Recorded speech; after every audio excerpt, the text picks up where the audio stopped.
Hare Krishna. Thank you very much, Yash Prabhu and all the CNJ youth for the wonderful kirtan.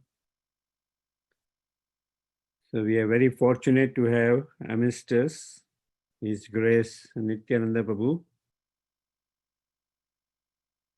from Temple President of Iskcon, Dallas Regional Secretary of Texas, now distinguished leader of North America, disciple of His Holiness Tamal Krishna Maharaj.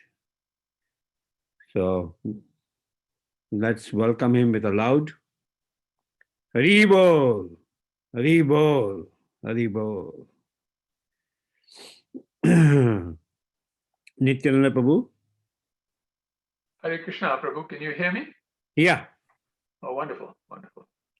Thank you very much for honoring me with this opportunity to say a few words, and of course, most importantly, to associate with all you wonderful devotees. There is nothing more powerful in this world than the blessings of the devotees, and so I hope to earn that by sharing a few realizations and hearing from you, and whatever discussion we have as a result of that. So the process is that this class goes on for about an hour, 5:30 to 6:30. I mean 6:30 to 7:30 your time. Yeah, 6:30 to 7:30. Very nice. No, we can. I kept a break in between two classes, so that even if it extends a little bit with question answers, we have time. All right. I'll speak for a short while and I'll open it up. I prefer to have more interactive discussion. That's a lot better from my point of view, and I feel better about that. Okay. So we're going to be speaking today from Bhagavad Gita, chapter 3, text 31. So let's put our hands together and chant together. Om Namo Bhagavate Vasudevaya. Om Namo Bhagavate Vasudevaya. Om Namo Bhagavate Vasudevaya.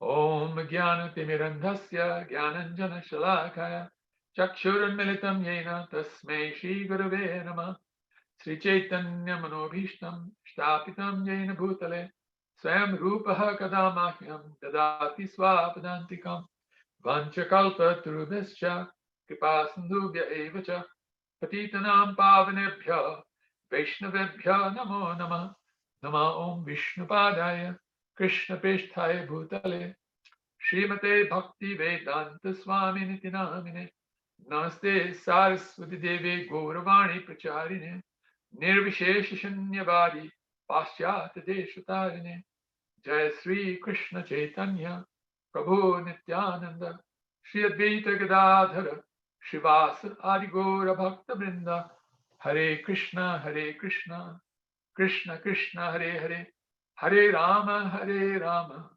Rama Rama Hare Hare Hare Krishna Krishna Krishna Hare Hare Hare Rama Rama Rama Hare Hare Hare Krishna Krishna Krishna Hare Hare Hare Rama Rama Hare Hare. Jai Srimad Bhagavad Gita Tharupa ki Jai. Grantaraj Srimad Bhagavatam Mahapurana ki Jai. Sri Chaitanya Charitamrita ki Jai. Nitai Gaur Premanande Hari Hari Bol. So verse number 31 of chapter 3, which is chapter 3 is entitled Karma Yoga. And verse number 31 reads, Ye me matam idam nityam anutishtanti manava shraddhavanto anusuyanto muchyante te api karma bihi. And then translation, those persons who execute their duties according to my injunctions, Krishna is speaking, so according to Krishna's injunctions, and who follow this teaching faithfully without envy, become free from the bondage of fruitive actions. the purport, Prabhupada says, Jai. Purport by Srila Prabhupada ki Jai. The injunction of the Supreme Personality of Godhead, Krishna, is the essence of all Vedic wisdom, and therefore is eternally true without exception. As the Vedas are eternal, so this truth of Krishna consciousness is also eternal. One should have firm faith. One should have firm faith in this injunction without envying the Lord. There are many philosophers who write comments on the Bhagavad Gita but have no faith in Krishna. They will never be liberated from the bondage of fruitive action. But an ordinary man with firm faith in the eternal injunctions of the Lord, even though unable to execute such orders, becomes liberated from the bondage of the law of karma. In the beginning of Krishna consciousness, one may not fully discharge the injunctions of the Lord, but because one is not resentful of this principle and works sincerely without consideration of defeat and hopelessness, he will surely be promoted to the stage of pure Krishna consciousness. Om Jnana Timirandhasya Jnananjana Shalakaya Chakshurunmilitam Yena Tasmai Shri Gurave Namah Namam Vishnuvadaya Krishna Prishnaya Bhutale Srimate Tamal Krishna Goswami. So this text has always inspired me a lot. The reason being that I am not an advanced devotee of the Lord. I struggle a lot with so many things. I struggle with my senses. I struggle with my mind. I struggle with my intelligence. And most of all, I struggle with my false ego. And then, of course, there are the other three major things that I also struggle with, what I call Adibhautik, Adidevic, and Adhyatmic difficulties dealing with my own mind, dealing with other people, dealing with the higher powers, like the demigods, like that. What to speak of dealing with devotees? Famously, one time, Kumar Krishna Maharaj said in a very large gathering that the fastest way to become Krishna consciousness, the fastest way to become Krishna conscious in Iskcon is to become a manager in Iskcon, to become a leader in Iskcon. And for those of us who have in any way done any management in Iskcon or leadership in Iskcon, know full well how true this is. It's a very difficult situation. The reason being that every devotee is very intelligent. Only the most intelligent come to Krishna consciousness. And so when they come to Krishna consciousness, because of their intelligence, there's not always agreement in things that we do. There are conflicts because there are different ways to do things. And each of us thinks that my way is really the best way, like that. And sometimes it becomes my way or the highway. So many difficulties happen like that in our lives. So these are all struggles. Srila Prabhupada also famously said once that the only way we go back to Godhead, which is the purpose of the Hare Krishna movement, by the way, then to do that, one must become 100% Krishna conscious. One must become fully Krishna conscious. As this purport ends, as we know, the purports of Srila Prabhupada are his devotional ecstasies. He actually said that the purports were the words of Krishna. Krishna was dictating, and I was writing. That's what Srila Prabhupada said. So these words are the dicta or the dictum of Lord Sri Krishna himself. And this purport ends with the idea surely being promoted to the stage of pure Krishna consciousness. Pure Krishna consciousness means 100% Krishna conscious, not 99.9, but 100% Krishna conscious. And for us to become 100% Krishna conscious, and especially for me to become 100% Krishna conscious, is, Prabhupada said there is no such word as the word impossible. The word impossible is a word in the Fool's Dictionary. But in my case, I have to say that my dictionary is a Fool's Dictionary, and it is impossible for me to become fully Krishna conscious, to become Krishna conscious to the point of pure Krishna conscious, pure Krishna consciousness, 100%, 100% Krishna conscious. So why this verse very much attracted me is that, as we know, there are 700 verses in the Bhagavad Gita, and the Bhagavad Gita can be likened just like the Bhagavatam to a sugar cane. Wherever you bite, it's sweet. Different flavors, but it's really sweet. It's very relishable. Every verse is full of meaning, particularly because of the purports of Srila Prabhupada. These purports are so sweet that any verse that might otherwise be considered like not such a important verse, a more foundational verse, a more basic verse, Prabhupada elevates these verses to the highest level of Krishna consciousness, including the verses from Srimad Bhagavatam and, of course, the Chaitanya Charitamrita, which is considered like the most advanced texts. Srila Prabhupada's purports at any level bring each text and the meaning of that text to these very exalted levels. So what is it in this verse that particularly attracted me? So one of the things that attracted me was the fact that it laid a pathway for a person who is a weak devotee, a weak person. What to speak of a weak devotee? Prabhupada also very famously said that we have to first become conscious before we become Krishna conscious. So for those of you who know me, and of course, my friends who know me very well, I mean, I don't even like to think of my past before I became, joined the Hare Krishna movement. I was a real rascal. I mean, it was very clear that Lord Brahma was already creating a special hell for me to go to, because none of the hells would have been bad enough for me. I was a really nasty type person, thinking of bombing the temple, killing devotees. These are the types of things that were going through our system at that time. I'm, recognized in the world as the first person to sue the Hare Krishna movement anywhere in the world, right up to the level of the Supreme Court in my country, of course I come from Fiji. So obviously, for me, this verse more than applies, because I'm not just like in this verse, the verse actually says that, but an ordinary man, it says here that in the beginning of Krishna consciousness, one may not fully discharge the injunctions of Krishna consciousness. I mean, that's not really describing me. My situation was far worse than that. Here it says that even ordinary persons with firm faith can, in the eternal injunctions of the Lord, even though unable to execute those orders, can become liberated. But I was not even like that. I was below that.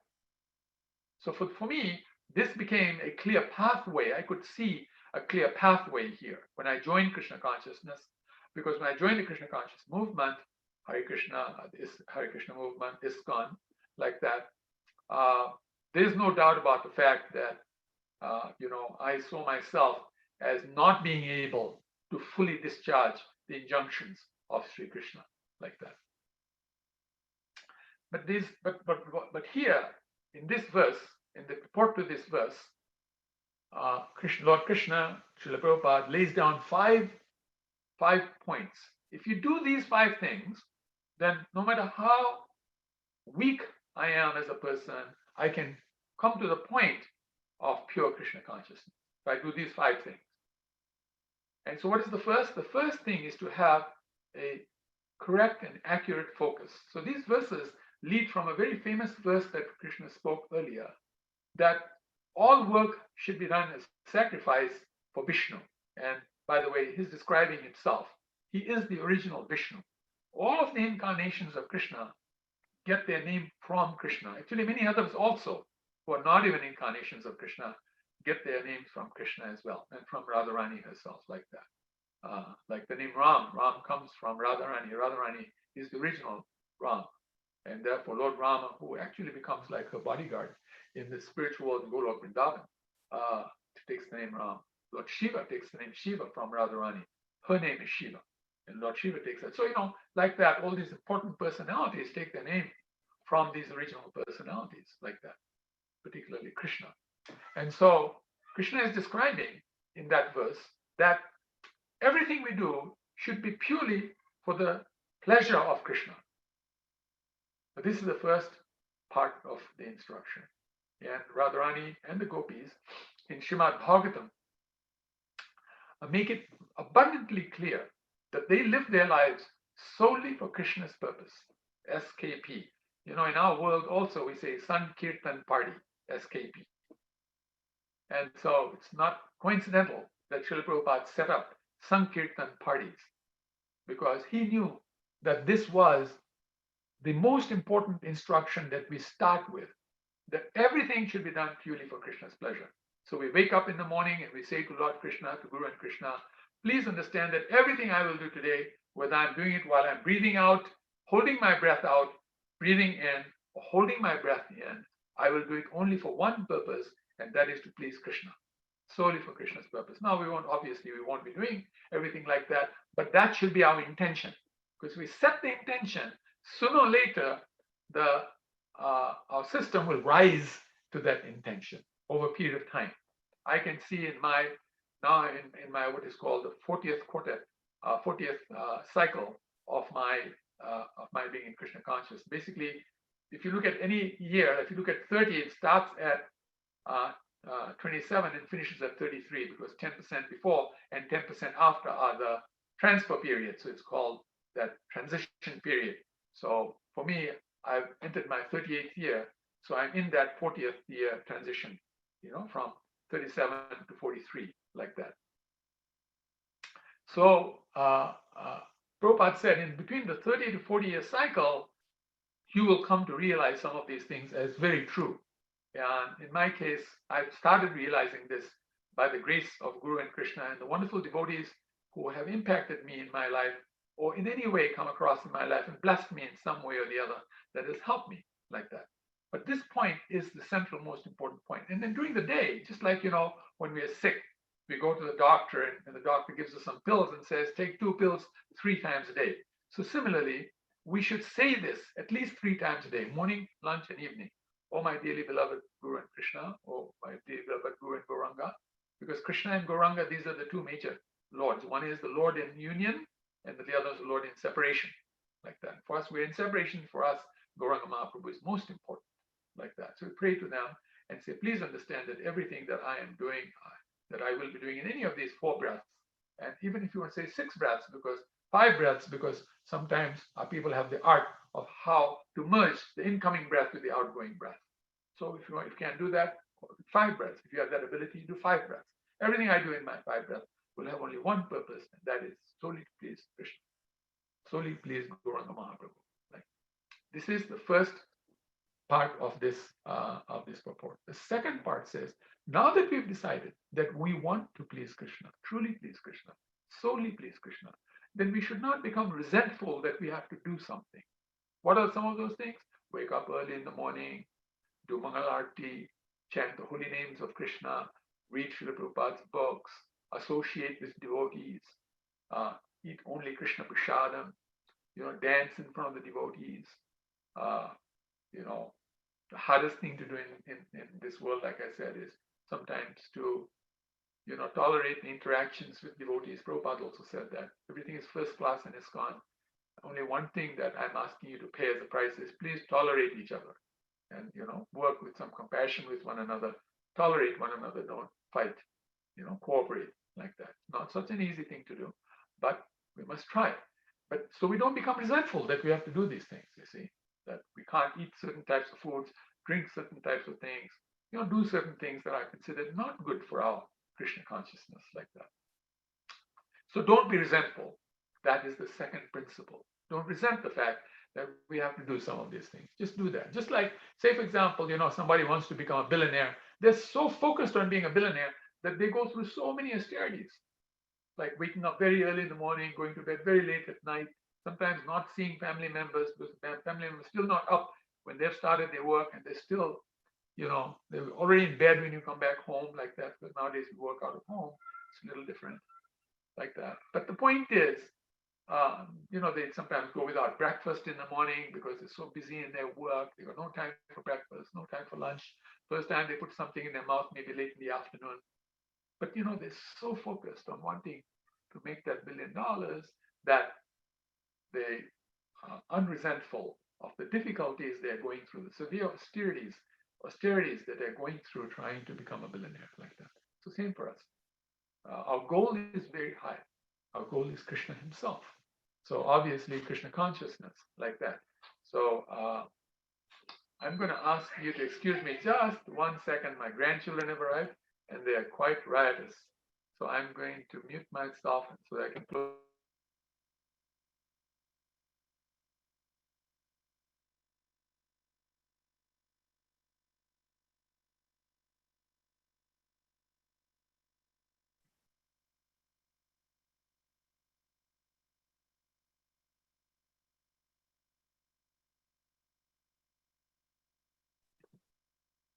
Okay, so I'm back again.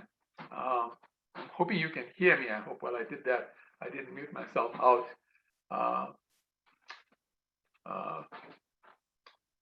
Madhupati Prabhu, can you just tell me if I'm still on? Yeah, you're still on. Okay, thank you. Thank you very much. So that's the second principle. The third principle is that we have to be sincere. It says that there very clearly, works sincerely like that. What sincerity means is that we're in Krishna consciousness because we want to be Krishna conscious. We're in this movement, we're in Iskcon, we're in the Hare Krishna movement, we're practicing Krishna consciousness. Why? Because we want to do it. I want to do it. That's why I joined. I didn't join because somebody forced me to join, somebody influenced me to join against my best judgment and against my own desires. No, I decided I wanted to be a Hare Krishna. I wanted to become the servant of the servant of the servants of the gopis of Braja, as Lord Chaitanya describes. Gopi Bharatu Padakamalera Dasa Dasana Dasa. To become the humble servant of the many, great, amazing servants like yourselves is actually something that I sincerely want to do. In my case, I've come to the conclusion that this is not really a home for me. The material world is not my home. My home is really being with the Lord and his associates, Lord Gauranga and his associates like that, Krishna and his associates, and Lord Gauranga and his associates like that. In the spiritual world, that is my real home.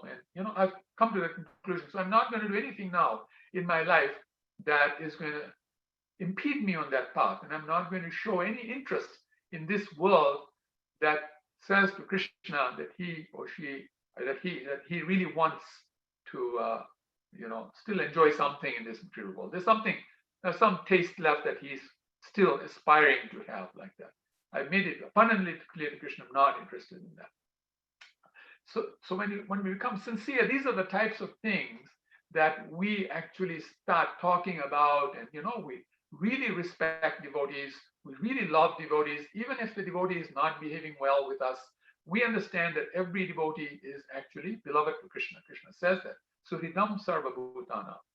He loves all living entities, or to speak of devotees, and that every one of us is his child, bij pradapita, that we are all his parts and parcels. Like that. So many different statements Krishna says. That he loves us so much, he always cares about so much, just like any good parent would love their children, make sure their children did better than the parents did. Well, it's harder for us to do better than Krishna does, but Krishna has his intention like that we will do something really amazingly great like that. So, this is actually the third point. I'm zipping through them. You can ask me questions later or make a point about them. I'll be very happy to hear. But the fourth point is that on the way, there should be no consideration of defeat, which means we should never give up under any circumstance. No matter what happens, don't give up. Keep on the Krishna consciousness. It will work. Prabhupada also said one time very clearly, he said, hang in there by the skin of your teeth. Now we know the skin on the teeth is very, very thin. It's not thick, but it is made of enamel. And it's considered in the body to be the toughest part of the body, the enamel on the teeth. So you've got to hang in tough like that. Because it's going to be a bit of a ride. Not going to be so easy. Prabhupada very clearly said, Krishna consciousness is not going to be easy, but it will be simple. And it's simple for the simple-hearted. So we have to become a little simple-hearted, not be too complicated and too much analysis, this, that, and the other. Just like a child wants to play with the toys, simple-hearted. You see, playing with the toys. Mother comes and says, please have some food. No, I really want to play with the toys. Thank you very much. a little later, clearly tells the mother what he or she feels, because it's just from their heart. They're just speaking the truth, you know, from the mouth of babe, like from the mouth of a babe, like they say. Innocence, like that. That's the type of innocence we have to have. And purity. Purity comes from that sincerity. What is our purpose? Let's stick to the purpose. You know, we have 5 in the case of Hare Krishna. As Iskcon, we have 7 purposes, but as devotees, we have 5. One is to always associate with devotees. 2, always stay with the knowledge that is in Srila Prabhupada's books. 3rd is always to chant Hare Krishna and to kirtan. 4th is to always take a devotional diet, not to eat things that are, and being a little devoted, dancing in front of the devoted deities, doing some deity worship like that, being disciplined. And finally, to encourage others to do the same, because we're really a preaching movement. We have to speak to others, because as we speak to others, we're 20 times more speaking to ourselves. And so it's easier, because when it's your own word, you're going to listen to it better. If I speak, I'm going to listen to it better than if somebody else speaks. Just the way life works. Best communications in this world say the best way to communicate is to make a person say the same thing in their own words. So when they say it in their own words, then it resounds much better to their mind, to their intelligence, particularly to their false ego. Like that. This is the 4th principle. The 5th principle is amazing. The 5th principle, it says, is without consideration hopelessness. Now, we all know Krishna makes a promise in the Bhagavad Gita, and he doesn't say it himself. He says it through his devotee. So that way, because he promises that he'll always fulfill the desires of his devotees. He'll always do, including any of us who are trying to become devotees. Krishna will definitely fulfill all of our desires. So we have to be careful with our desires. But he promises to Arjuna, he says, Kunte tu pratijani name bhakta pranashati. Oh, son of Kunti, declare boldly to the world, boldly, my devotee is never vanquished. My devotee never loses. My devotee always wins.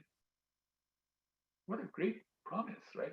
How can we be hopeless when we know Krishna is saying that? Anybody else says that, we may or may not believe. We may or may not accept their guarantee, their warranty. May or may not work. That warranty may not work.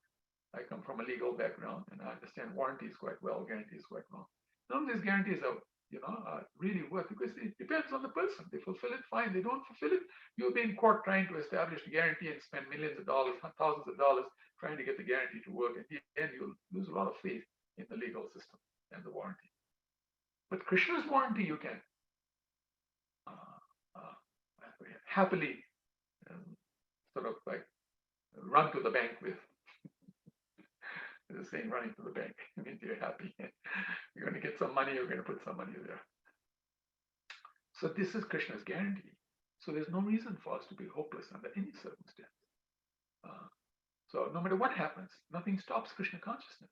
So if we're into Krishna consciousness, by the way, this was the first instruction Srila Prabhupada got from his spiritual master. Because Srila Prabhupada felt, really, we've got to support Gandhi here and liberate India from the British. Then we can spread Krishna consciousness nicely. And Pakistan Saraswati said, no, nothing stops Krishna consciousness. Not the British, not the whole creation. Or to speak of the British, not the whole creation can stop Krishna consciousness. So no one can stop anybody from being Krishna conscious. We should know that. The only thing they can stop us from is doing some type of service, this, that, and the other, because somebody else wants to do it, or the town president disagrees, or whatever else the reason might be. That's okay. No big deal. Krishna consciousness never stops. These 5 things will never stop. Association, the books, the chanting, the devotion, encouraging others, never stop. You can do that all the time, no matter what your situation. So if we do these 5 things, then Krishna promises again, because what does he use? He uses the word, he or she surely will be promoted to the stage of pure Krishna consciousness. What an amazing state. What an amazing state. Hare Krishna. I'm going to stop here and ask if you'd like to say something, discuss anything. Thank you very much. Hare Krishna.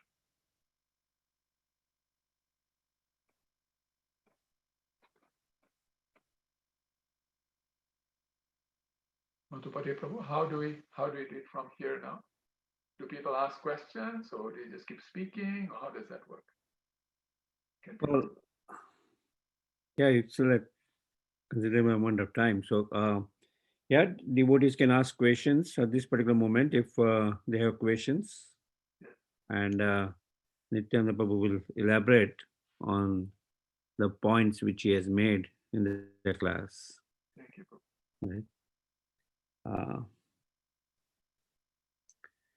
since Nityananda Prabhu had mentioned that he wants to keep this interactive, so please, I encourage everybody to open up.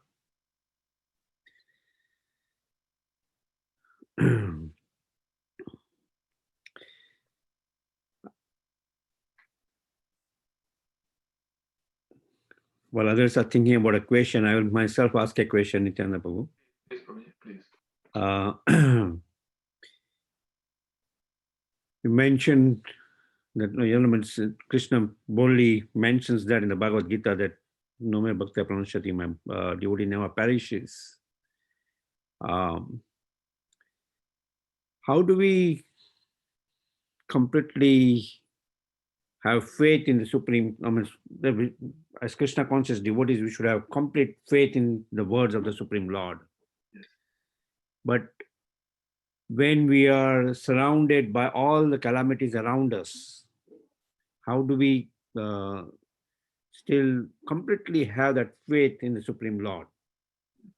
That's an amazingly brilliant question. It's a very, very important question and an important point that you're raising, because this is actually what stops us. This very point is what stops us, this lack of faith. Because remember, in our process from beginning to end, it says Shraddha to Prema, right? It says Shraddha to Prema. Shraddha means faith. If we don't even have faith, then the other ones won't develop very nicely. It's a little like, if you don't do primary school nicely, high school won't really develop very nicely. You see what I'm saying? Because there are stages of advancement to go from Shraddha to Prem. They're like, you're making advancement. And so this is the most basic of all questions and the most important of all questions for us. Even though it's basic, it is the most important question. That do I really have faith?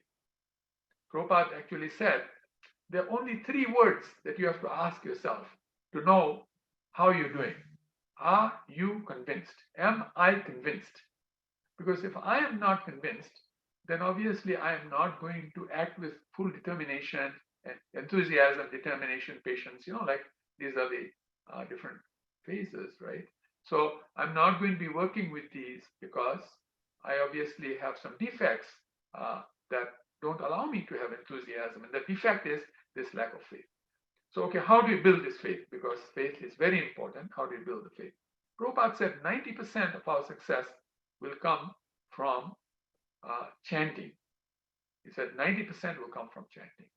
So we have to chant nicely, That means that we have to chant attentively, try our very best to avoid the 10 offenses as we're chanting, so that we can come to the name of stage of Shuddhanam, chant with enthusiasm. But even if you don't do, Shuddhanam, Prabhupada said if you do a lot of chanting, just like, sometime one devotee asked, Lokanath Maharaj asked Prabhupada, Prabhupada, why we chant 16 rounds?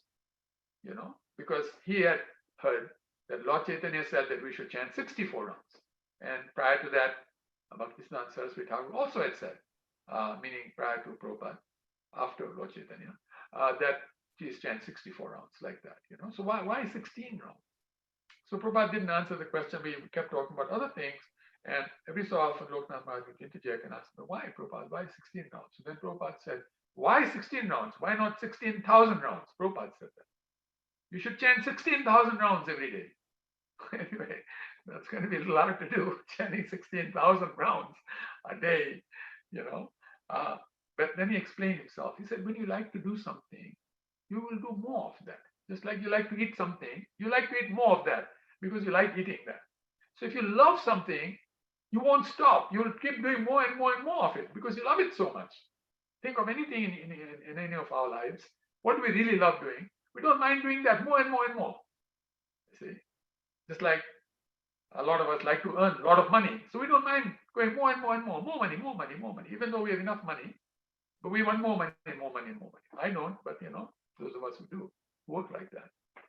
But the point is, so do more rounds, right? If you can't, try and get the quality, but work on the quantity as well, because the quality will set in. in the quantity is the quality. Why? Because the holy name itself will create the desire and the ability to chant with attention and also with meaning. It's not just that the words don't have any meaning. Those words have very important meaning. O energy of the Lord, O attractive Lord, reservoir of all pleasure. Kindly engage me in your service like that. So there's some meaning there. So, with chanting, like I'm talking to you with meaning right now. I'm talking, I can talk to you without meaning, and you won't understand, and I won't understand. Like if I said to you, tiki tiki tango, no sarembo, chari mari ruchi, pepperi pambo. What did you understand from that? I can repeat it, tiki tiki tango, no sarembo, chari mari ruchi, pepperi pambo. I can change my emotion and everything, if you want to understand it. Words are meaningless. Hare Krishna Mahamudra is not meaningless. It's full of many, many, many wonderful meanings. Choose some meaning so that you're talking to the Lord. You're relating with the Lord. Like I'm talking to you, I'm paying attention. My grandkids came, I shut the door. I don't want them to disturb me because I'm talking to you right now. This is a very important thing that is happening right now. See? So when you're chanting, when you're talking to Krishna, it's a very important thing that we are doing. He also said 90% of our success will come from the association of these devotees who have some taste in chanting the holy name. These devotees are servants of the holy name. So the Lord and his servant are never separated. So in the same way, if we do that, then we will become, our faith will increase because Krishna will bless us in a way, the devotees will bless us in a way that our faith will increase. Now, aside from that, we can already see in Krishna consciousness. Why are we in Krishna consciousness? Because we've had some things that happened to us that gave us some faith in Krishna consciousness. You see, I often ask devotees, if I gave you $10 billion, I don't have $10 billion, but imagine I had $10 billion. And I said to you, I'll give it to you, but you have to give up your Krishna consciousness. Give up your Krishna consciousness, I will give you 10 billion. Jesus was said, same thing Satan said to Jesus. I'll give you the whole world. Just give your soul to me. I'll give you the whole soul, the whole world. What did Jesus answer? What is the point of getting the whole world if I had to give up my own soul? So in the same way, nobody that I've heard up till now said to me, of course, some of us are not so honest, but I think at least in theory, we can understand this is true. Nobody would give up their Krishna consciousness for $10 billion. That's a lot of money. All the future generations of our families can survive on that $10 billion. They don't have to earn any more money again. No more boss. So, but the point is we don't. Why? Because we had some experiences in Krishna consciousness. There are very deep transcendental experiences when we're taking prashadam, when we're doing kirtan, when we're associating with devotees, when we're in front of the deities, we're showing love to the deities like that. We're preaching different ways for different people. It's different things, different nature. That's why I love chapter 3.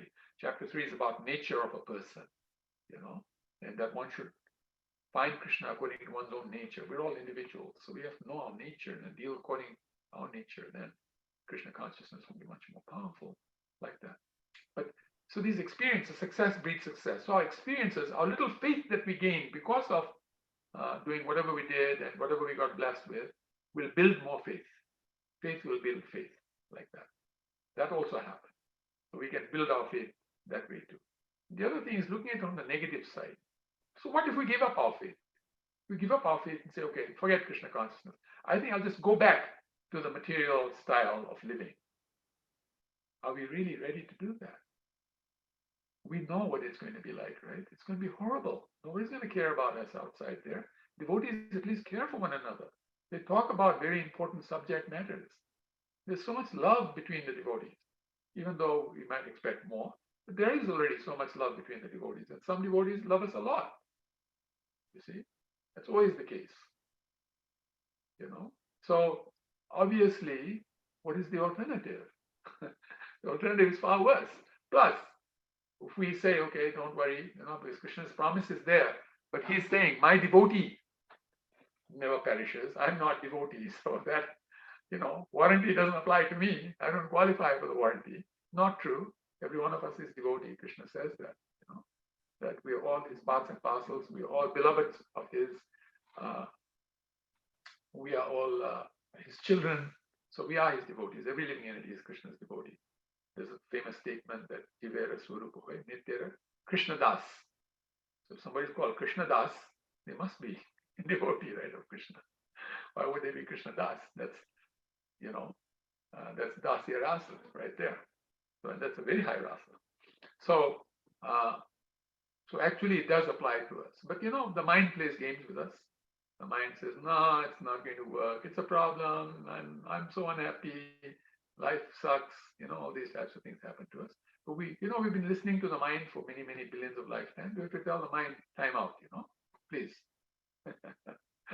Let me do some things now for Krishna's pleasure. And you also join me. Bhaja Mana, Sri Nandananda, Abhaya Charanarvindare.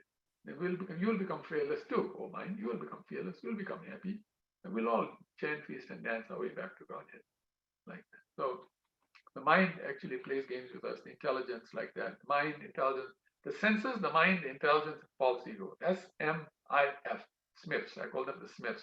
These guys are sort of little militating against us, They're conspiring against the soul, not letting the soul do it. Soul only wants to love Krishna, by the way. When the soul wakes up, Jeev Jago, Gaur Chandra Bole. When the soul wakes up, game over for these four. The soul really starts taking charge and says, okay, now we're all going to sit down and chant Hare Krishna. We're all going to read Prabhupada's books. We're all going to associate with devotees. We're all going to take a devotional path. We're all going to reach out to other people and make our lives fully successful. So, this is these are some of the things that we can consider, and think about. Another is a very simple method of just reading Prabhupada's books. Whenever there are doubts, um, Mahatma Gandhi said, I would turn to Bhagavad Gita and when he would read right there, he would get inspiration from whatever he was reading from the Bhagavad Gita. It's the same for us. We turn to Prabhupada's books, any book. You just start reading. When you have a problem, just start reading Prabhupada's books, and you will see, you'll feel so inspired. It'll allow you to tolerate the difficult situation and become non-resentful, like we're talking about, not resenting like that. And then meeting some devotees who are definitely very pakka in the sense that they've really become solid devotees, and they can actually inspire us. They can hold our hand at that time so that whatever difficulty we're going through, they can help us walk through that difficulty by holding our hand like that. And then there are a number of devotees holding hands, so it's much easier. This is why Golok Vrindavan is so great, because all the devotees there, and there are many, many more devotees than all the living entities in this world put together. They all totally love one another and support each other and be out there fully for one another. So nobody feels left out. And then, of course, everyone has full energy that is growing all the time, because eternal energy like that. And so it's a really wonderful place. And I think that, when we have difficulties in this world, at least we can aspire. Let me get out of this place. This is not a place fit for a gentle person to live in. I don't think it's even fit for a gentle dog to live in, or to speak with a gentle person. So, these are things that we start considering, and that helps us build more faith, because we realize better to be on the Krishna conscious side than the alternatives. The alternatives are far worse. Does that make sense, Koji? Yeah, thank you very much, Prabhuji. Obviously, you're a leader yourself. Can you say something also about it? You really touched the point about um, how we can transform faith to firm faith, Shraddha to Nishta, so that we can relish the other mellows after that. Right. Because we have initial faith, and then when things are going good, it is all right. But when we really have trouble, or we are being tested, Yes. then our faith starts shaking, and that's where is the real taste comes. That we don't need to shake our faith. Right. And association comes in very handy at that time, right? Yeah. Hold other people's hand. If I'm drowning and I'm holding on to something that can be held on to, then maybe I won't drown. You see what I'm saying? Mm-hmm. on to some things, like your own experiences and people and holy name and these are lifeboats, right? They're Yeah. like lifeboats. Jump onto a lifeboat, so you won't drown like that. Nice, very good. Thank you. Thank Very good. Any other question in the group? you. Hare Krishna. Hare Krishna, Prabhuji. Hare Krishna. Hare Krishna. Can you hear me? Yes, very clearly. Uh, I want to ask, like, as a human, as you said, like, we should be tolerant, but as a human being, we have a tendency to like someone and don't like someone. Yes. So, as a devotee, when we meet devotees, we make sometimes those assumptions too. So, the worst thing is to have that feeling for any devotee. How do you make sure that you love all the devotees same way? Oh, nice, nice, very good. They may not be exactly the same way, but there will be real love for all of them.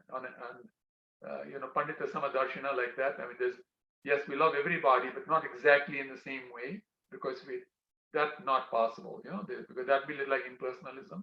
So basically, the idea is something like this: that if we realize deeply in our heart that every living entity is totally loved by Krishna. In fact, there's a statement in our scriptures that say that Krishna has one of his form for every person. So everyone is totally dearly loved by Krishna, just like you are dearly loved by Krishna. Every one of us is very dearly loved by Krishna in the same way. See what I'm saying? Krishna loves all of us completely. Suhridam sarva bhutanam. Sarva. Sarva means all, no exceptions. Okay. So knowing that he loves everyone very dearly, knowing that every one of his is his child, just like, are you a parent, Prabhuji? Do you have children? Yes, I am a parent. Yes, How many children do you have? one. One, okay. So some have, more than one, two children, three children, like that, right? So those, and some of us come from families where we were more than one child in the family. And we've seen other families like that. So the point is the parents love all the children. They don't actually discriminate between children. Nice parent does not say, I care about one child, but I don't care about my other two children. They can do whatever they like. No, they love all their children. Krishna is very much like that. He loves all of his children. So understanding that Krishna loves all the children, Krishna is loving everybody completely, then if I deal with somebody in a way that displeases Krishna, that doesn't help me in my life. See that? So basically, we come from the standpoint that everyone is fully beloved to Krishna, and therefore we will deal with them with respect and love. But maybe deal differently based on the person. If that person is inimical towards me, then I will not try to too much come in the face of that person. See what I'm saying? Little pay respect from a distance, like they say. Don't get too close to that person. It's like fire, right? And we're like butter, so we'll melt. And then we'll get angry, and then we'll start saying things that are offensive. And then two wrongs don't make a right. You see what I'm saying? So what we do is some people are friendly with us, they care about us, not too friendly, not the type of friendly where they have an agenda, that's not real friendly. Friendly means that they care about our Krishna consciousness and they want us to also have the best in our lives, which is Krishna himself. There's nothing better than Krishna, Gauranga Mahaprabhu, like that, because they're associates like that. So basically the idea is that those people who are our true well-wishers, our ever well-wishers, no matter how bad it gets for me, there are some people I know who will always wish me well. They'll always be there for me. They'll always care about me. They'll do what they can to help me out, things like that, right? For them, we have a special type of love, which is very intimate, very transparent. We can say anything we want, type thing, and I need to them because we know that, we're secure in that relationship. Now, others may be too judgmental, other extreme, too judgmental, always looking for fault in us. So then we don't talk to so much. See, we respect them, namo namo, we vanchakalpaturbhischa. But don't try to get too close, dealing with them in such a way that the bad feelings come across, and then I discouraged, that person becomes discouraged. I may say things also and do things also like that person is doing. and then it just spirals down. See what I'm saying? So basically, but the idea at the same time, no matter how much anybody hates us, that if someone criticizes you, you should know that that person is a real friend of yours. And if somebody praises you, you should know that person is not your real friend. Now, what does he mean? What he means is that we need to also wake up from our false ego, situation, with the sleeping slumber false ego situation, that we need to correct ourselves as well. You see what I'm saying? So, and then it is also said among some of the acharyas that those who are best friends in the spiritual world, when they come here, they become like our enemies. Why? Because they're trying to get us out of here, giving us trouble and kicking us on the back so that we'll get out of it and go back again to the spiritual world because they want us in the spiritual world. And the others who are not so well known to us, they wanted to become closer, so they came here and became really nice friends. You see what I'm saying? So thinking about it from all those different angles, as the acharyas explained to us, we can understand that every living entity must, like even say, for example, say in my house, a snake comes, it's a poisonous snake and kill me, right? I understand the snake is a living entity and Krishna's devotee, but then there's a certain way I'll deal with the snake so that it doesn't kill me. You see what I'm saying? And if it comes to the point where either I die or it dies, for self-preservation, I am allowed to take measures to protect my self-preservation. You see what I'm saying? That is allowed by scripture. So, but at the same time, I won't take all snakes are bad people, all the snakes are bad, And when you see a snake, kill it. No, I won't think like that, because I think they're also devotees of Krishna. They have that body because of some desires that they had. Probably very envious. Snakes are considered very envious. So that's why they took the body of the snake. But Lord Nityananda is the Lord of the snakes. My name is Nityananda Das, so I see myself like that. And I have a lot of love for Lord Shiva as well. Lord Shiva is, the representation of his own Lord Sankarshan, who is snake. Lord Balaram Sankarshan, like that, is his Lord. And he has, snake around his neck to honor his own Lord. So, we also understand that part as well. You see what I'm saying? Vasuki, the snake, was used to do the churning of the ocean. So, snakes also serve their purpose. So we don't actually hate them, but at the same time, we don't get too close to them, knowing that they might harm us some way, like that. Try and figure out ways so that they don't get too close, like that. You know what I'm saying? So, I'm talking extremes right here. But amongst devotees, we should understand that, if a devotee is not behaving properly, it's because of some character issues or something that might happen in the devotee's life. They're reacting like that. So, with love and devotion, love and trust, Prabhupada said, compassion and tolerance, and a true spirit of cooperation, everything can be corrected. And I have seen that in my life. I've seen some devotees and I didn't get along really at all.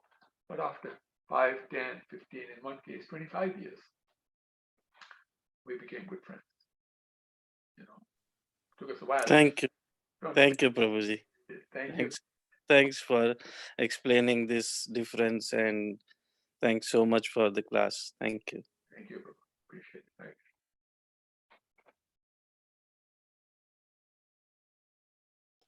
There was somebody else who was trying to get on. I saw their light go on, but maybe they're just saying something.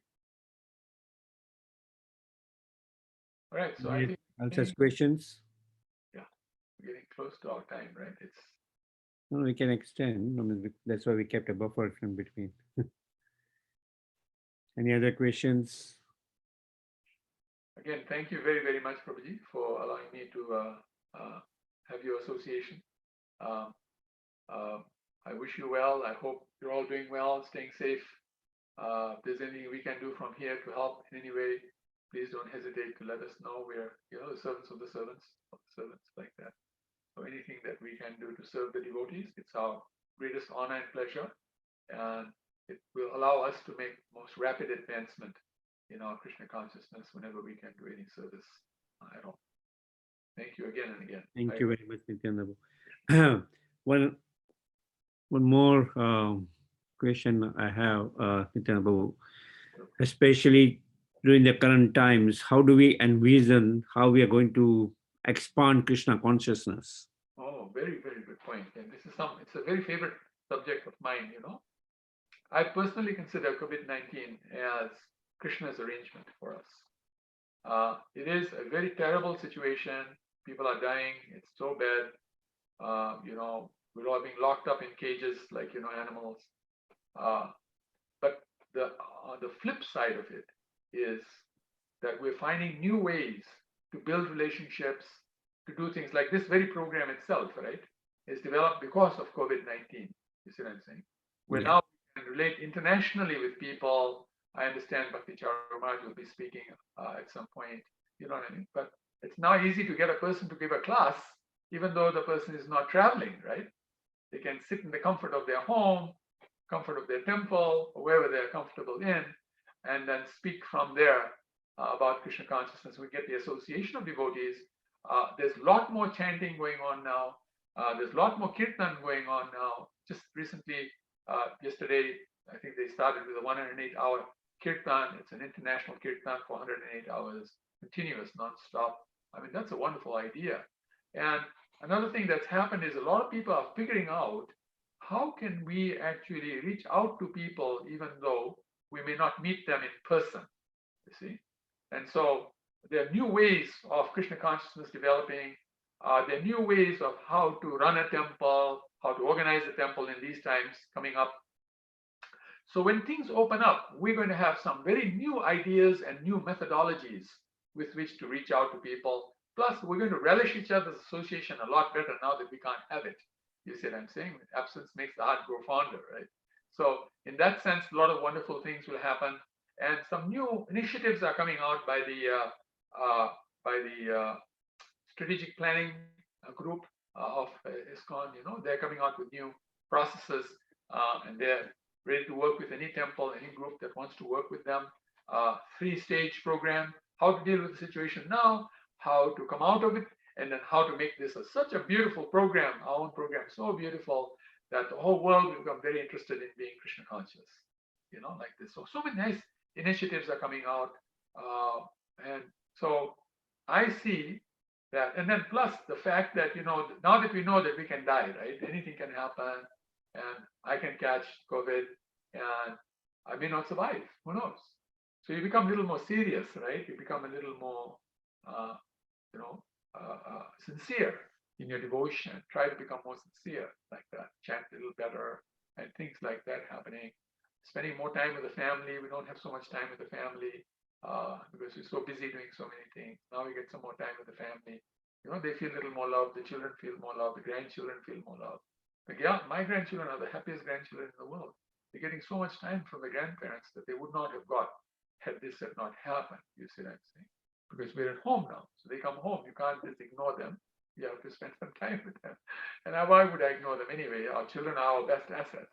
Prabhupada said, if a son comes to your life, you should know Krishna has come. If a daughter has come, you should know Radharani has come. So to our children, their Krishnas and Radharanis have come, and we have to love them with all of our heart and soul. I think it's making us more personal. This movement is going to become more personal, more love and affection between devotees. And that is the number one recipe for success. The more love and affection we have for one another, the faster this movement is going to become a better movement and a greater movement, particularly for ourselves. Can't take care of ourselves. How are we going to take care of anybody else? But these are some of the realizations I've been having. And so I've been telling people, because here, Kalachandji is our Lord. So I'm saying this: Kalachandji arranged COVID. He wants some excitement in his life. He's standing on the altar, feeling a little bored, all day long. So it's creating some excitement in our lives. So we'll get better organized, do better things, and make up ourselves better. And I guarantee you, this is actually a fact. After COVID-19, it's going to take a little while, this COVID-19. I don't see it going away in April, May like that. It may go away, but come back again, and all those types of things will happen for a while. It's going to mess up because the astrological thing is saying till the end of this year, 30th of December, the 3 planets are in place, Saturn, Ketu, and Pluto. The last time that happened was 500 years ago when the Renaissance happened, and the world became a lot better place after the Renaissance. And that's when Lord Chaitanya came too, by the way. So this is a similar shift happening right now. And this shift started in March of last year.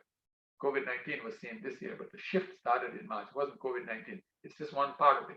But the point is, after the shift, from 2021 onwards, the world is going to become a lot better place. It's going to progressively become a lot better place. People understand subject matters better. So in that sense, I see this is going to be an amazing opportunity for us, and we should take advantage of this opportunity and do the best we can. And if we leave our bodies, nothing wrong. We're going back to the spiritual world. That's going to happen. And the world doesn't need me to run better. In fact, the world runs better without me. And so, in that sense, whatever happens, happens. But if we are to stay here, we'll become more focused on Krishna consciousness and, stop the nonsense activities in our lives that are distracting us from becoming nice devotees and nice citizens of this world. Because a nice devotee means that others will love us. One time, someone said to Srila Prabhupada, Prabhupada, everybody loves you. How come? Prabhupada said, because I love everybody. And I think that's going to happen here. I think we're going to start loving other people nicely. But what do you think, Prabhuji? What is your take on it? No, all these wonderful things are there. We are just hearing from different senior devotees today. Morning, we had Madhavananda Prabhu speak from Mayapur, and he was mentioning, stressing the same point where he was saying blessings of coronavirus. Yes. That no. So there somehow we have to find novel ways to preach Krishna consciousness. At Dallas Temple, what different things you're doing in this particular time?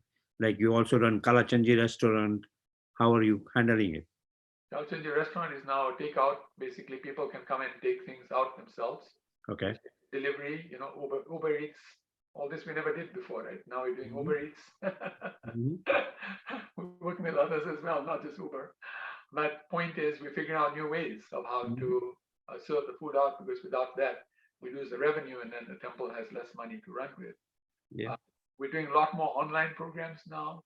We just finished the whole Bhagavad Gita, one end to the other end. Very nice discussions, very sweet discussions on the Bhagavad Gita. We're now looking to do whole Bhagavatam, the full Bhagavatam, one end to the other end, because we don't know how long this will last. We're doing kirtans online.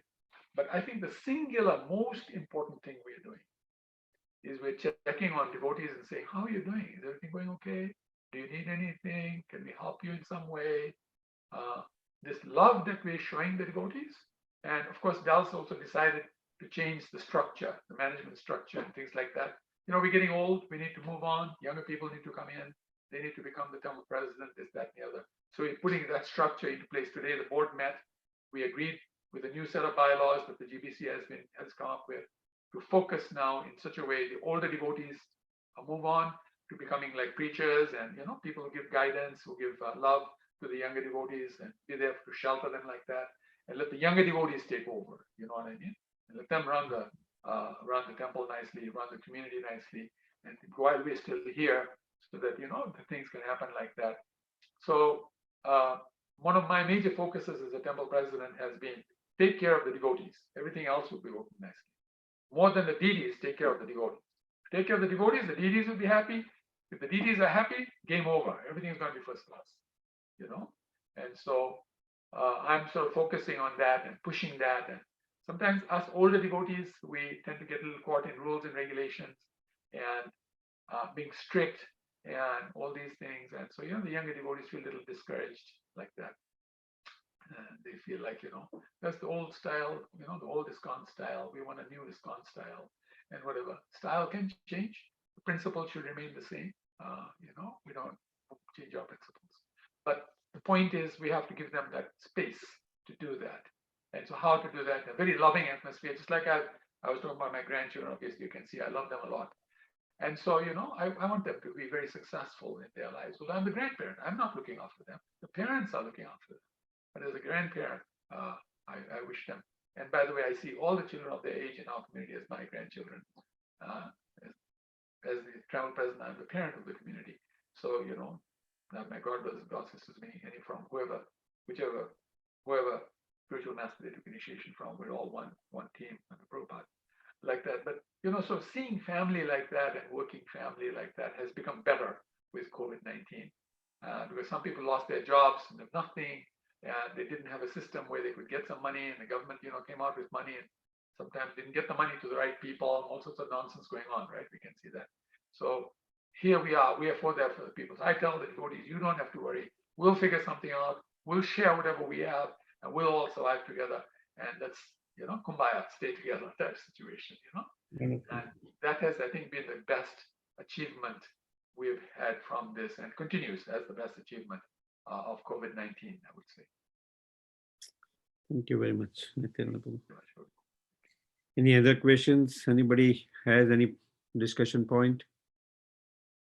Hare Krishna, Hare Krishna, Krishna Krishna, Hare Hare. Hare Krishna Prabhuji, Dandavad Pranam. This is Simheshwara Das. Hare Krishna. Dandavad Pranam Prabhuji. Thank you so much for it. It was a very powerful speech. It was filled with lots of points.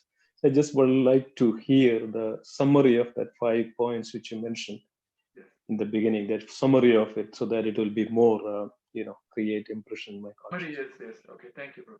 So the summary is there are 5 things that we have to do to become really nice devotees. First is focus, and our focus is always to please Krishna.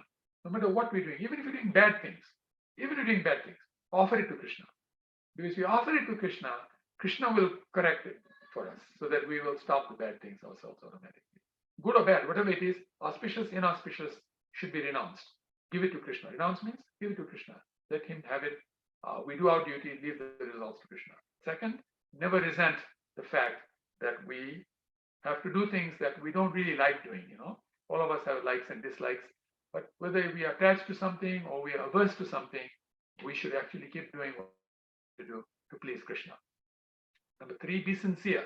Do it because you love to do it. I love to do it, that's why I'm doing it. Let's love to do what we do. Love Krishna consciousness. Prabhupada often uses a statement in England, and they say in England, with all thy faults, I still love thee. So like that. No matter what the faults are inside Iskcon amongst devotees, we still love Iskcon, we still love the devotees. Number 4, under no circumstance we give up. We are relentless, like the terrorist. The terrorist is relentless, never gives up under any circumstance. You can learn that from them. They say that they never give up under any circumstance. And number 5 is Krishna's promise is that we will succeed. Everything will work out. So we don't feel hopeless at any time. Never feel hopeless. Like that. So these are the 5 points. Thank you very much. Hare Krishna. Thank you, Prabhuji. Hare Krishna. Hare Krishna. Thank you very much, Nityananda Prabhu. Anybody else has any questions?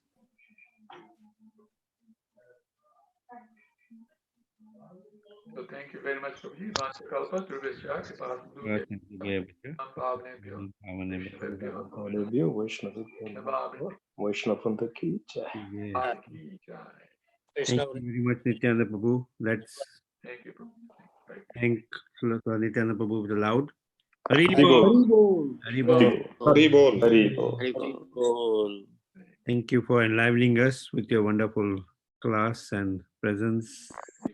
We miss your association here. No much you have been here, and no much, now, as an elder brother, please guide us, and so that we can strongly follow the path with full sincerity. And then you with as older souls, please guide me. I mean, older in age, but maybe older in soul. So thank you. Thank you again. Thank you very much. Yeah, we're going to do some kirtan. Teacher Maharaj will join at 8 o'clock. Let's see.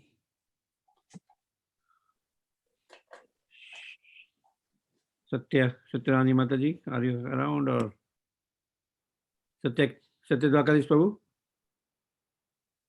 Or Shimeshwar Prabhu, why don't start doing kirtan? Shimeshwar Prabhu? Hare Krishna, Prabhuji. Sure. Yeah.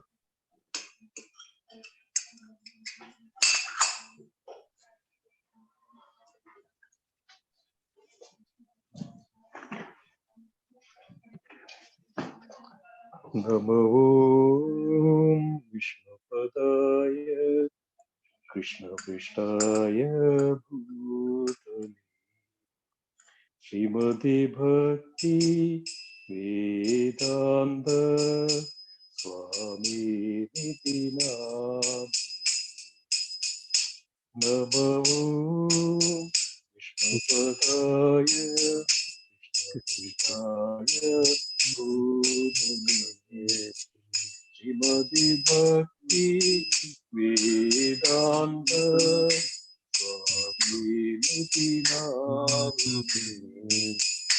Namaste Saraswati Devi Gauravani Pracharini Nirvishesha Sunyavadi Paschatya Deshatarini Shri Krishna Chaitanya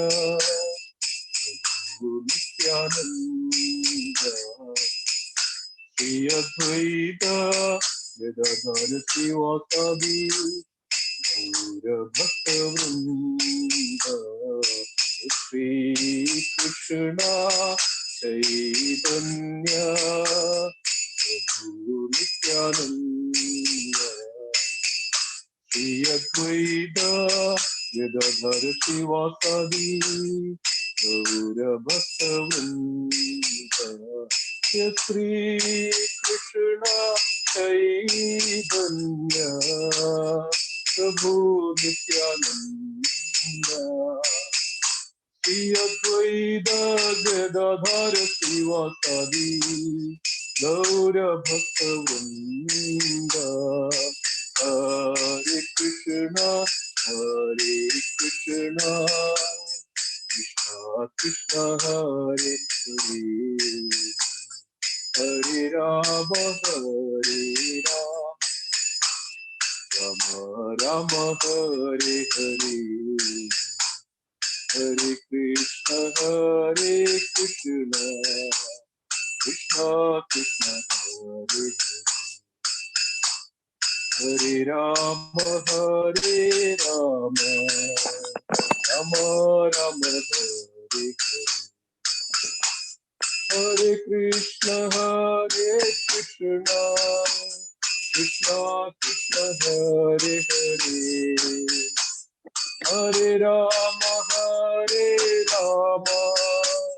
Rama Rama Hare Hare Hare Krishna Krishna Krishna Krishna Hare Hare Hare Rama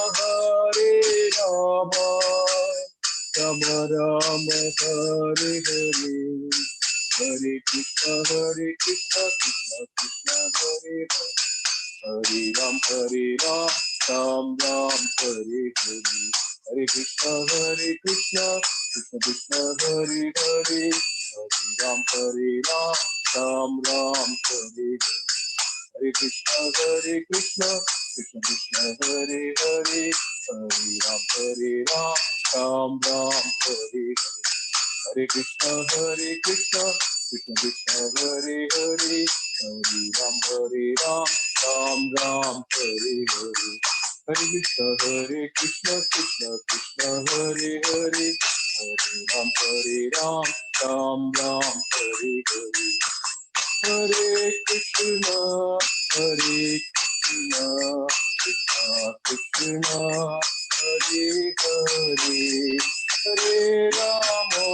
Hare Rama Rama Rama Hare Hare Hare Krishna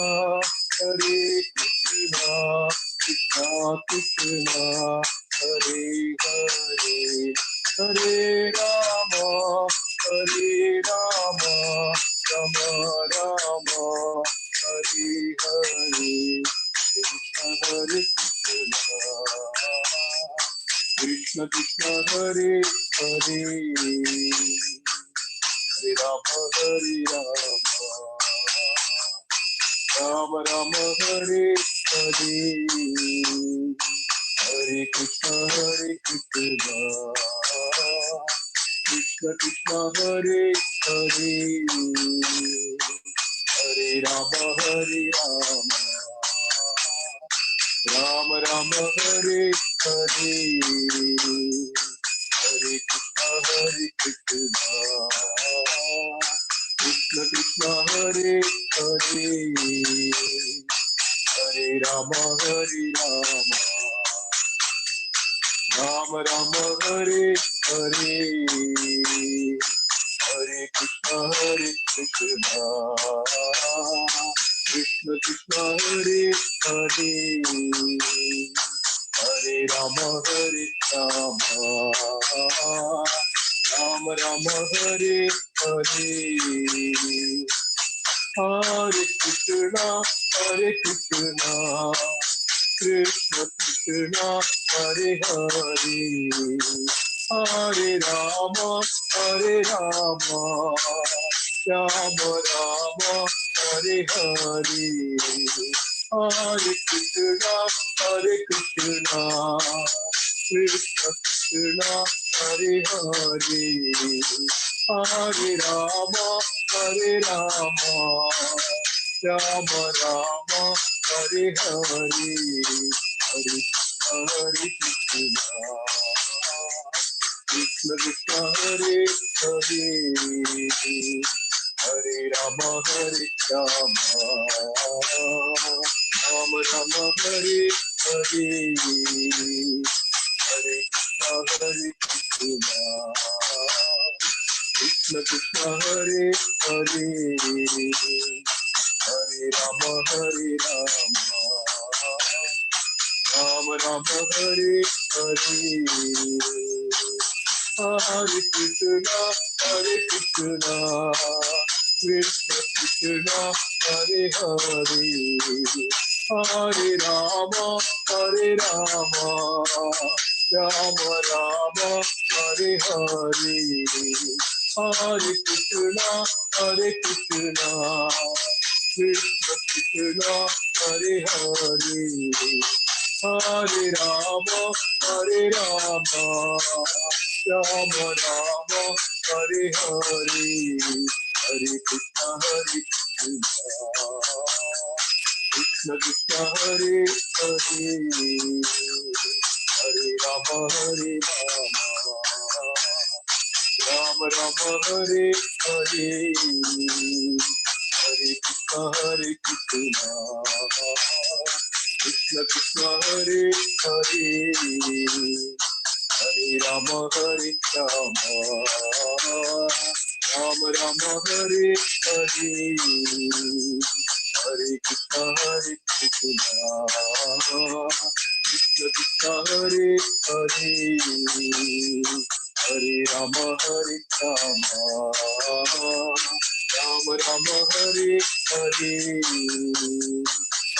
Hare Krishna Krishna Krishna Hare Hare, Hare Rama Rama, Rama Rama Hare Hare,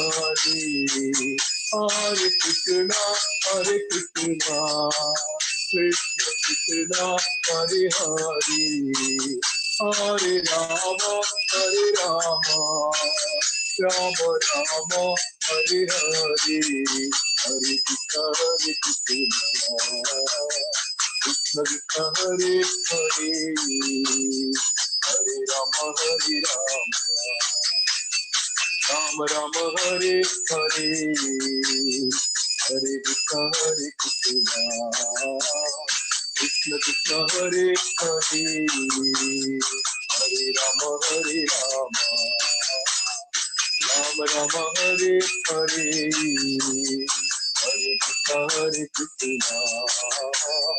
Krishna Krishna Hare Hare, Hare Rama Rama, Rama Rama Hare Hare, Hare Krishna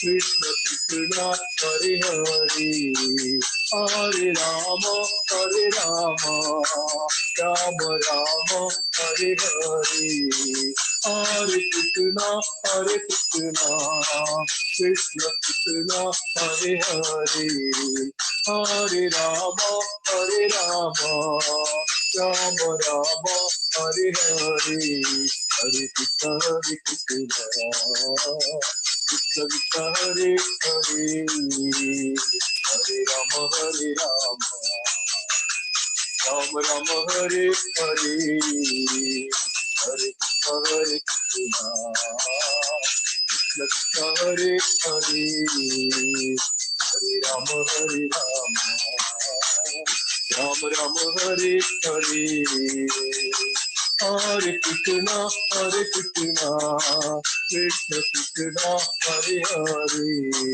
Hare Rama, Hare Rama, Rama Rama, Hare Hare, Hare Krishna, Hare Krishna, Krishna Krishna, Hare Hare, Hare Rama, Hare Rama, Rama Rama, Hare Hare, Hare Krishna, Hare Krishna, Krishna Krishna, Hare Hare, Hare Rama, Hare Rama, Rama Rama, Hare Hare, Hare Krishna, Hare Krishna, Krishna Krishna, Hare Hare, Hare Rama, Hare Rama, Rama Rama, Hare Hare, Hare Krishna, Hare Krishna, Krishna Krishna, Hare Hare, Hare Rama, Hare Rama, Rama Rama,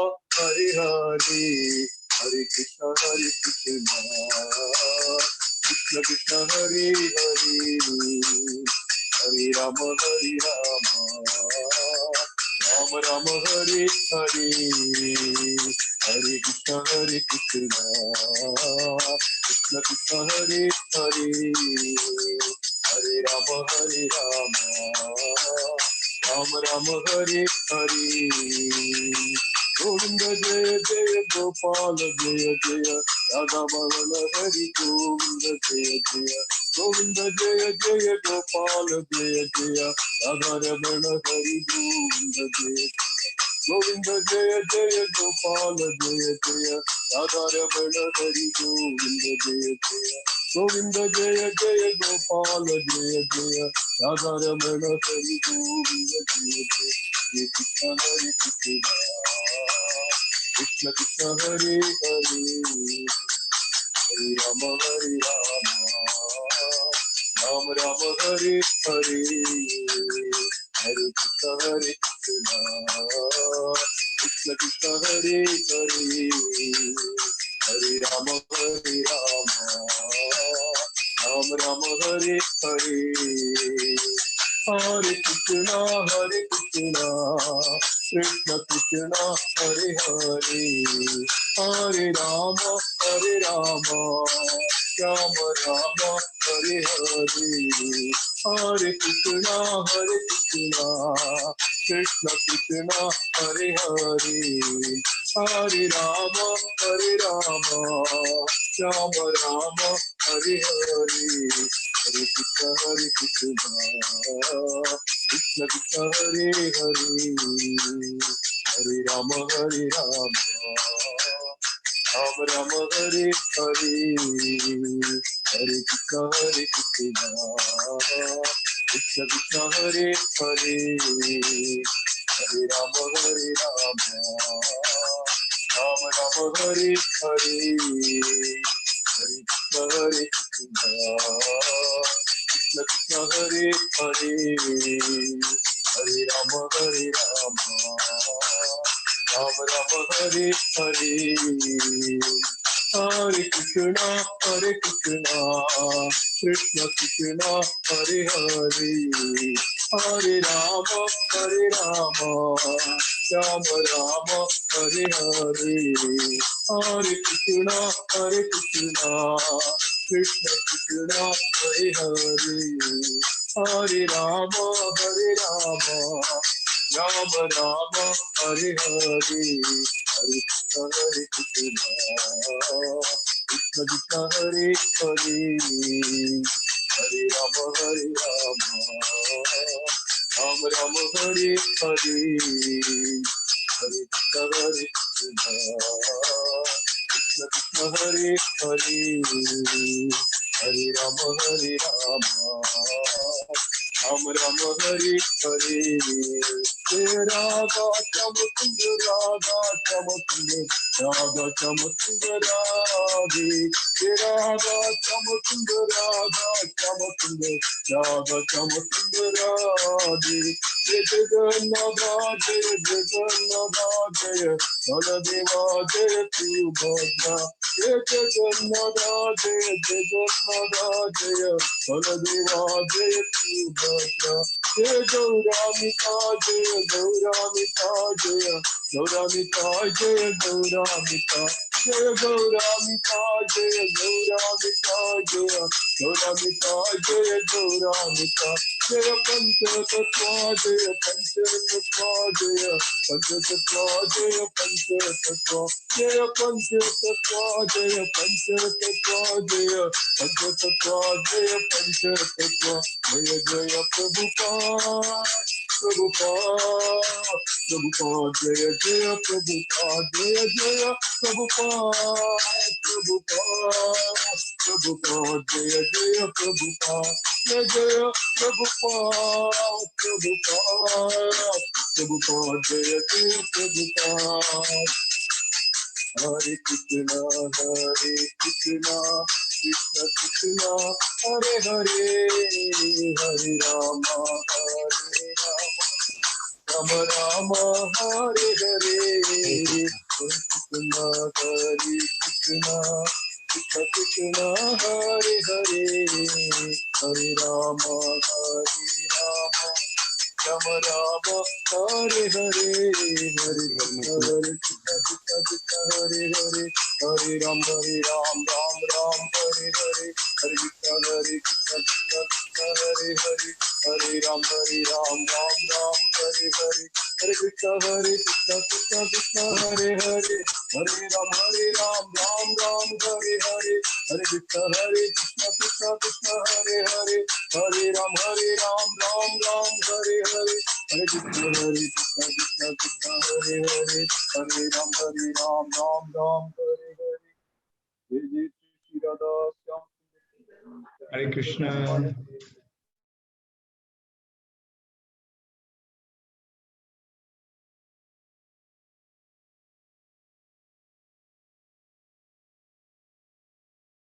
Hare Bol.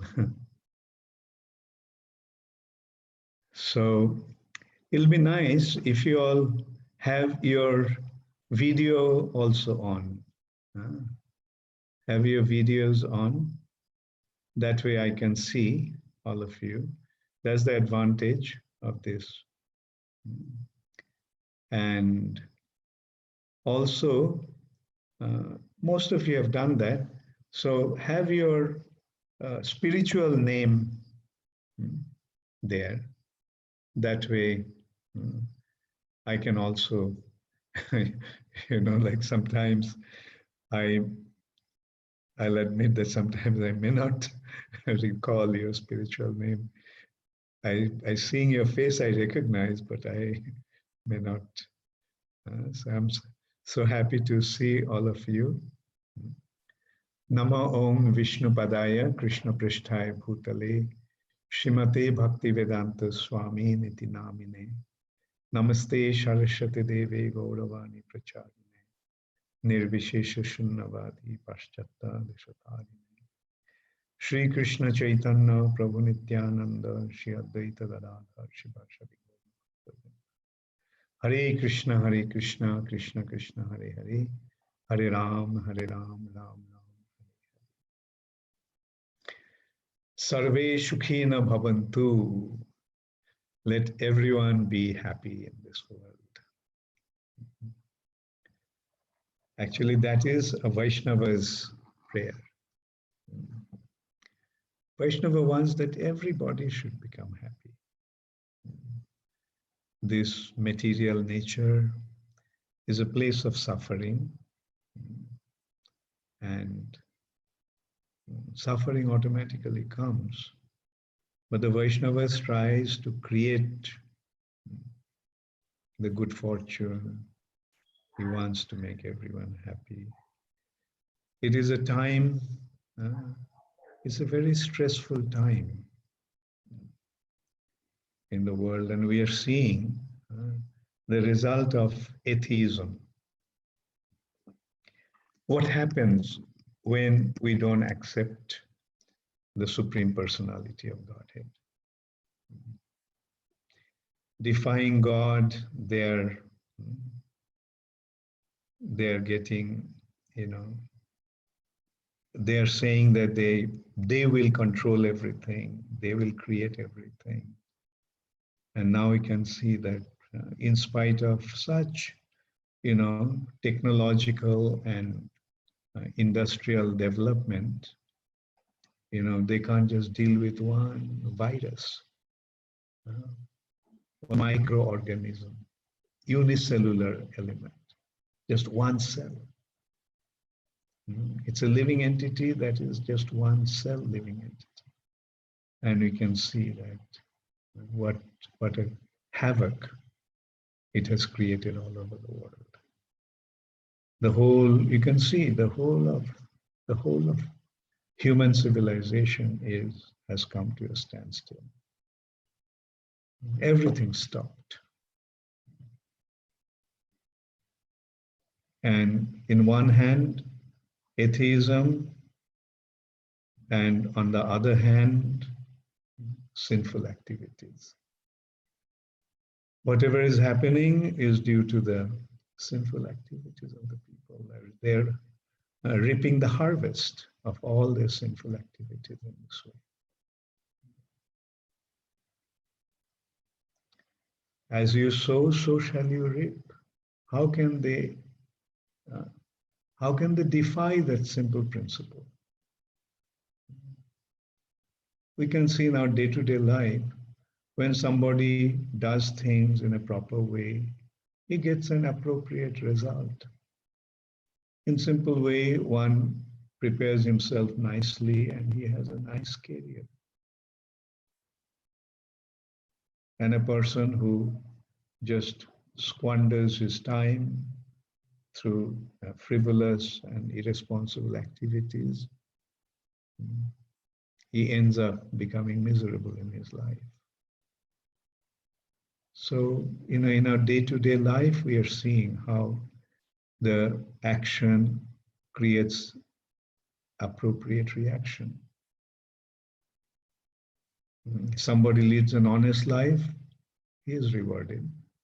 Somebody leads a criminal life, he ends up in the prison.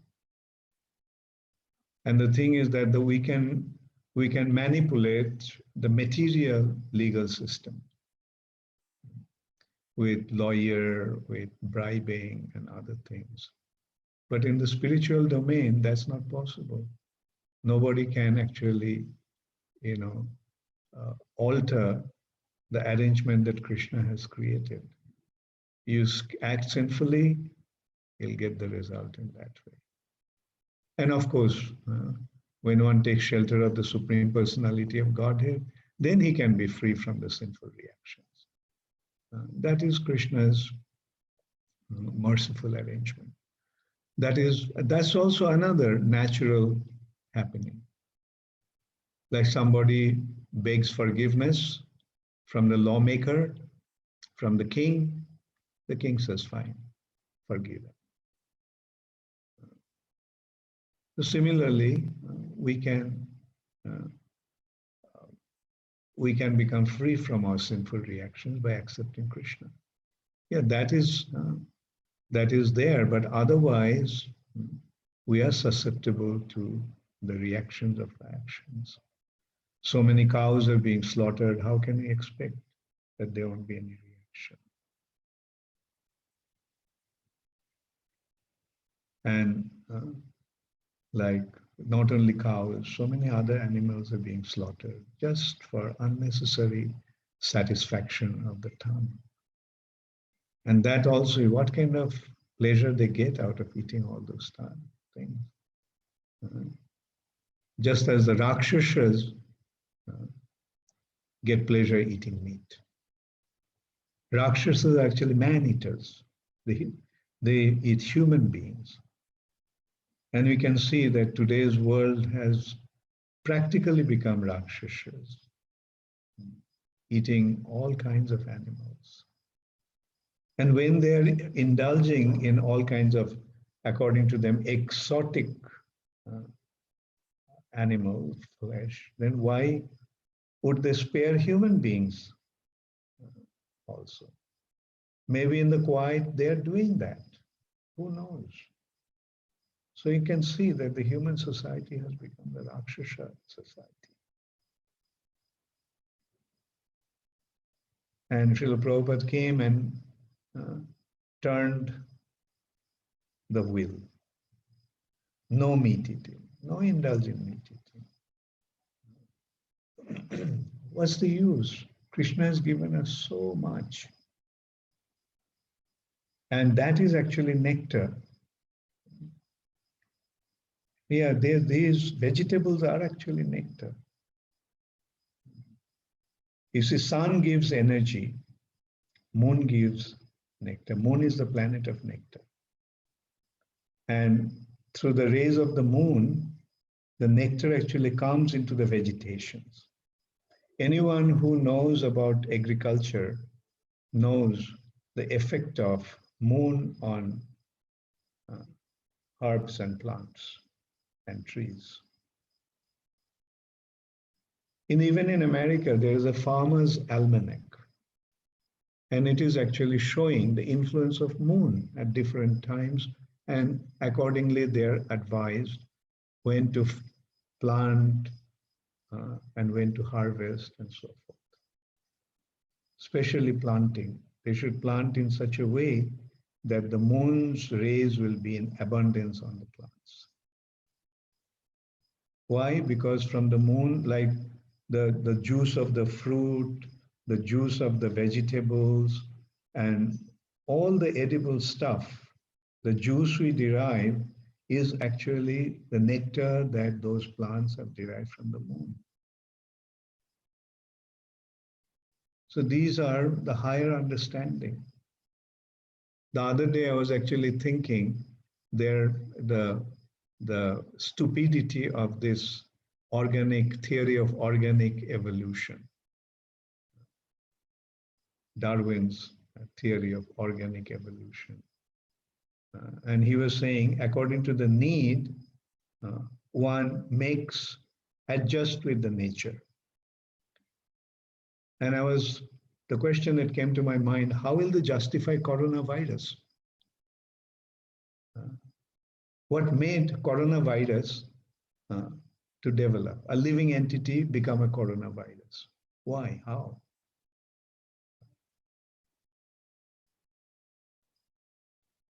So these are all, atheistic concept that is actually crippling the human society today. And that's going on in the name of science. The other day I was talking to a disciple's daughter, and she was telling that she believes in science. And then I actually had to explain to them, I explained to them how unscientific modern science is. Modern science is not science. Modern science is bluff.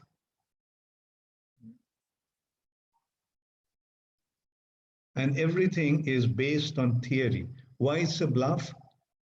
Because all the concepts, most of the prominent concept of modern science is actually based on theory. But science doesn't believe in theory. Theory is a hypothesis, assumption. And it becomes a science when it is experimentally verified. Then it becomes a law. But today you can see a theory of organic evolution, Big Bang theory, the theory of primordial soup. Like these are all theories, but they are passing it as science. And when you ask them, they say, no, this is scientific. How can theory be science? As Prabhupada used to challenge, you are saying life evolved from matter. So there is plenty of matter available and every situation is available. So why don't you generate light from matter? Did they ever produce or generated any form of life out of matter? The missing link, how it became human beings. They can't find that link. It's a missing link. And somehow monkeys became man. Like monkeys have been there since time immemorial, and so did the human beings. And so far, in the history of human civilization, we haven't seen a single monkey becoming a human being or a monkey giving birth to a human being.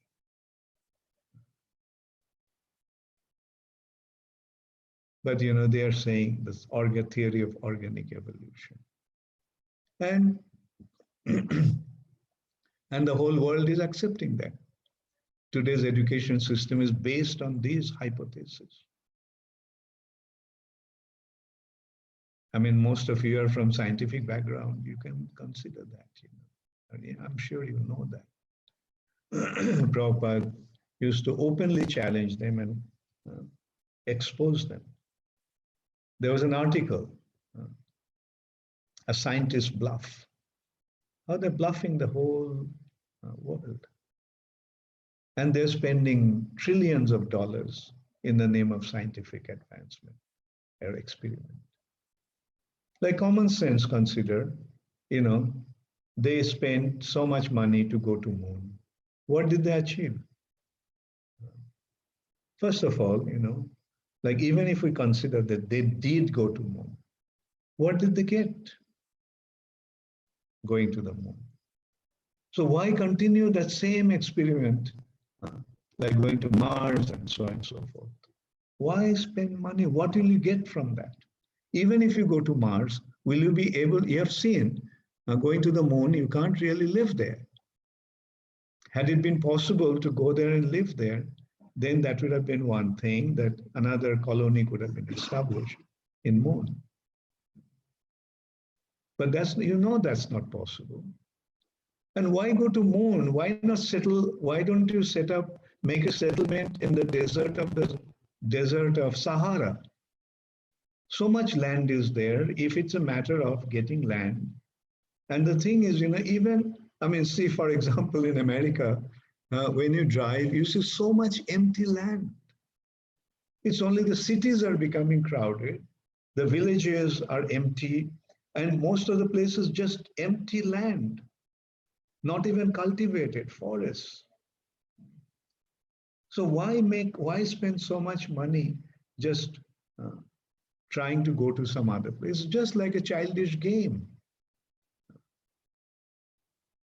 And the other day also, one consideration, I was just consulting with somebody, some devotees. I don't know whether I told that to you anyway. Like, they say that they went to moon and the surface of the moon is full of moon craters and so forth. That is what they're understanding. So you can say that, it's similar to Earth's surface. It's similar to Earth's surface. But moon is reflecting the rays of the sun, they're saying. Then if that is the case, then you are going to the space and you are seeing the sun, Earth planet from a distance. Then why doesn't Earth planet radiate or reflect the rays of the sun and become luminous like moon? You are showing Earth planet as a dark place with the islands, with the continents and oceans. Then why doesn't Earth planet reflect the rays of the sun? The moon planet has its own rays, and that's what is radiating. Different stars have their own rays they're radiating. Whereas Earth doesn't really have that kind of luminosity. Anyway, the bottom line is that when you defy the existence of God, when you don't want to surrender to Him, then you'll end up in this kind of situation. Then the question may arise, then why the devotees who believe in God, why are they suffering? My answer to that will be that when you are enjoying the arrangements they have made, the atheistic world has made, when you are enjoying that facility with them, so when they rip the reactions, yes, you also have to be a part of it. We also have to be a part of it. Because we had been enjoying that system, and when that system collapses, we'll be subjected to the same kind of reactions that the others are suffering. Maybe the degree is reduced, and it will be completely reduced when we become completely surrendered to Krishna. Yes, then there won't be any suffering. Just like when you transcend the bodily platform, there is no suffering because all the sufferings are subjected to the body. And a simple example, when one is under anesthetics, then he doesn't experience any pain. But that is done artificially. That is why artificially? Because his consciousness that is flowing through the nervous system, that is stopped. The nerves are not carrying any consciousness on that. So that's why one doesn't feel any pain. So, but that is done artificially. But as a devotee, we shift the consciousness from this body to Krishna. So that's the natural way of transcending the body's feelings and perceptions. That's why a pure devotee doesn't feel any pain, no matter whatever happens to his body. And so the consideration is to what extent we are Krishna conscious, or to the extent we are Krishna conscious, to that extent we'll be callous to our body's perceptions. So, so this is a time to realize the importance of surrendering to Krishna. Let's surrender unto Krishna. And when you surrender unto Krishna, then the simple understanding will be, Krishna, you decide what you want to do with me. If you want to keep me or you want to kill me, it's entirely up to you. You decide. I am yours, I am your servant. And just as the servant is a master's property, similarly, I am your property. And I don't have any independent desire. So that is the meaning of surrendering to Krishna. I don't have any independent desire. So you decide what I should do. And I'll accept whatever you want to do with me.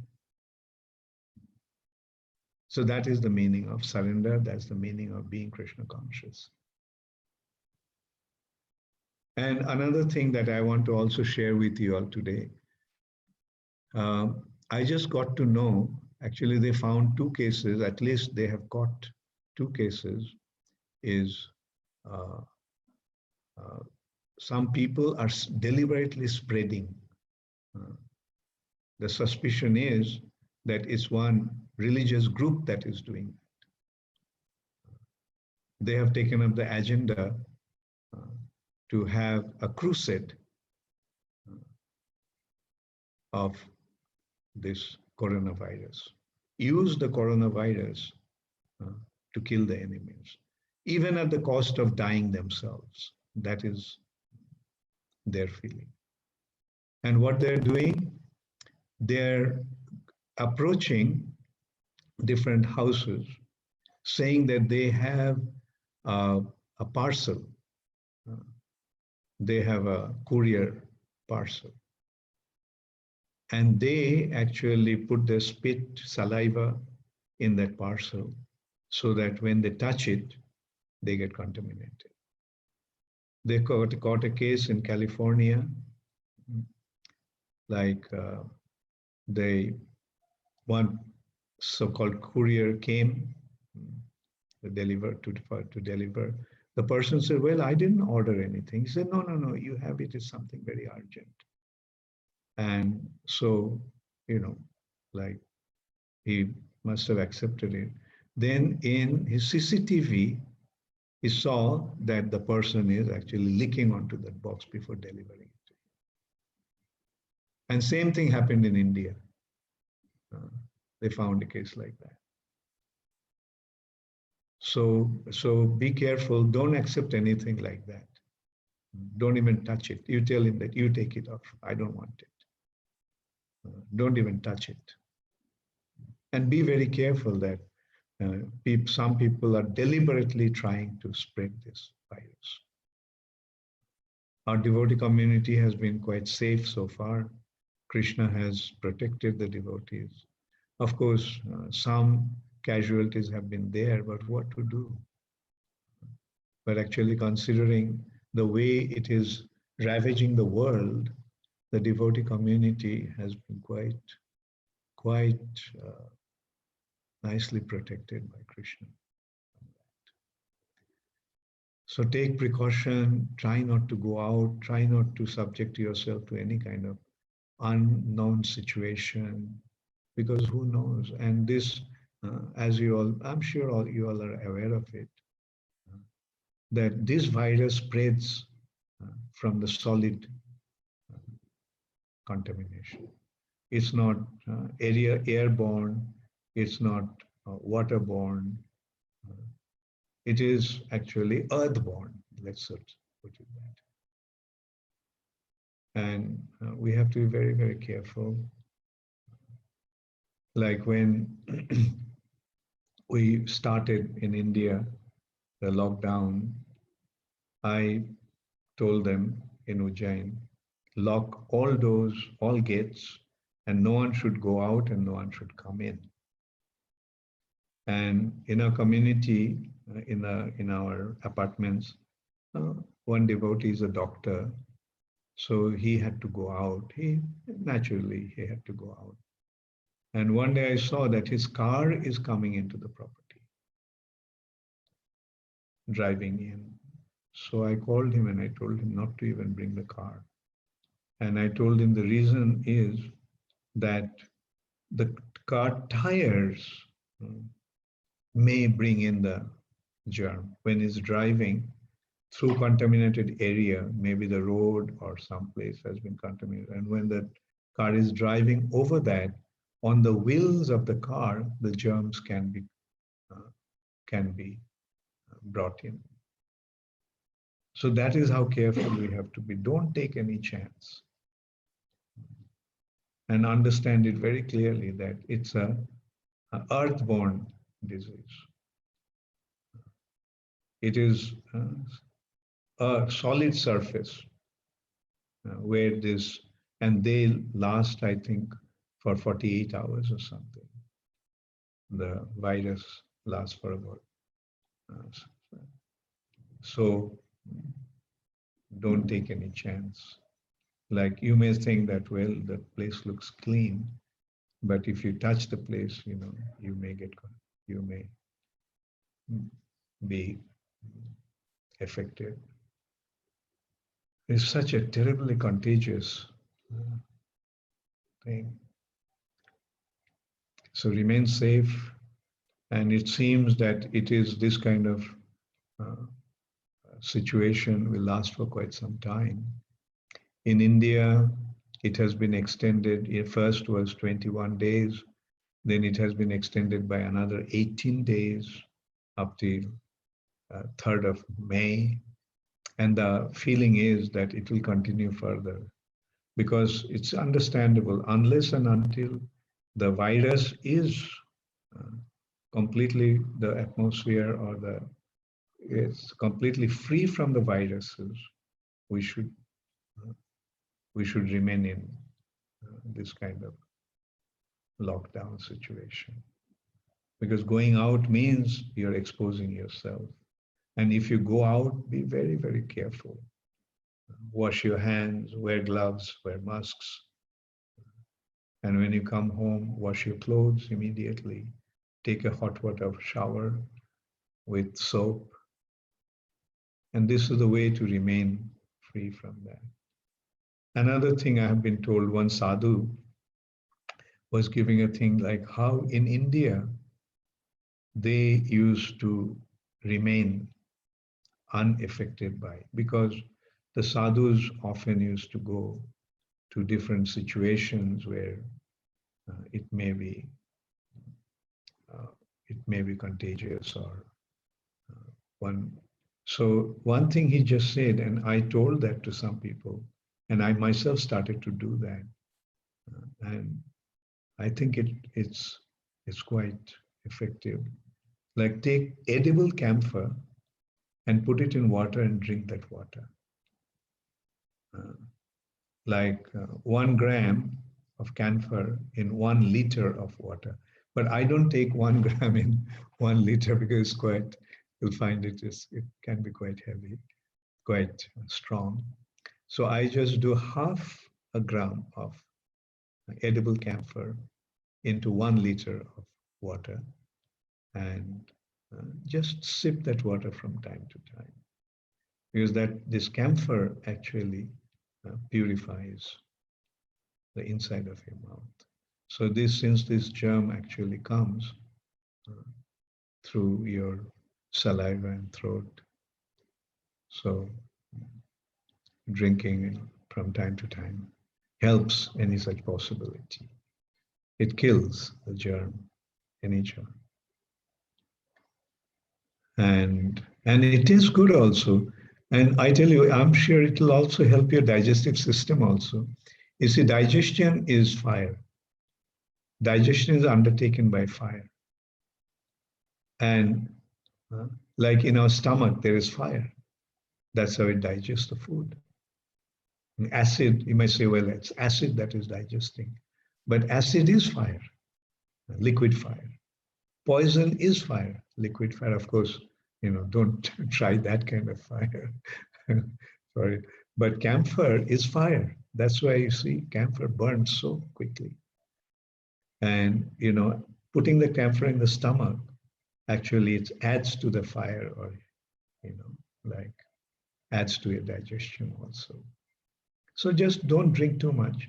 Just sip that water from time to time. Or if you want, you can just take half of that water and add half warm water. And that also is very nice. Ayurveda says that whenever you drink water, you should drink hot water. Hot water means, lukewarm water, a little hotter than lukewarm, yeah.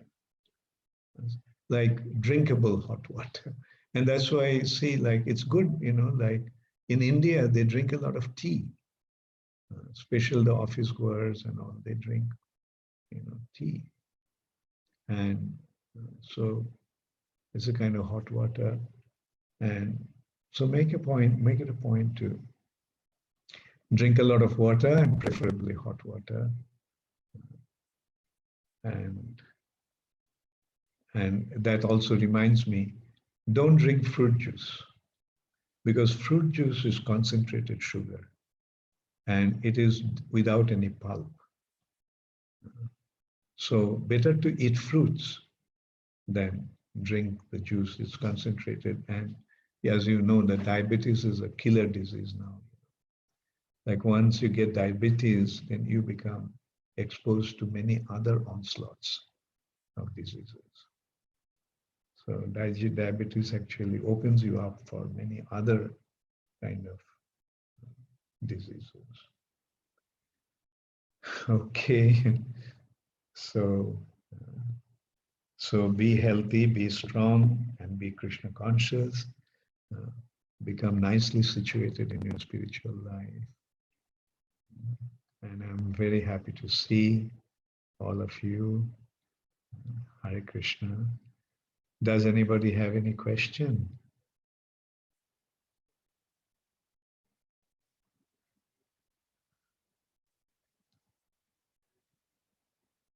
Like, well, let me tell you one thing about Zoom.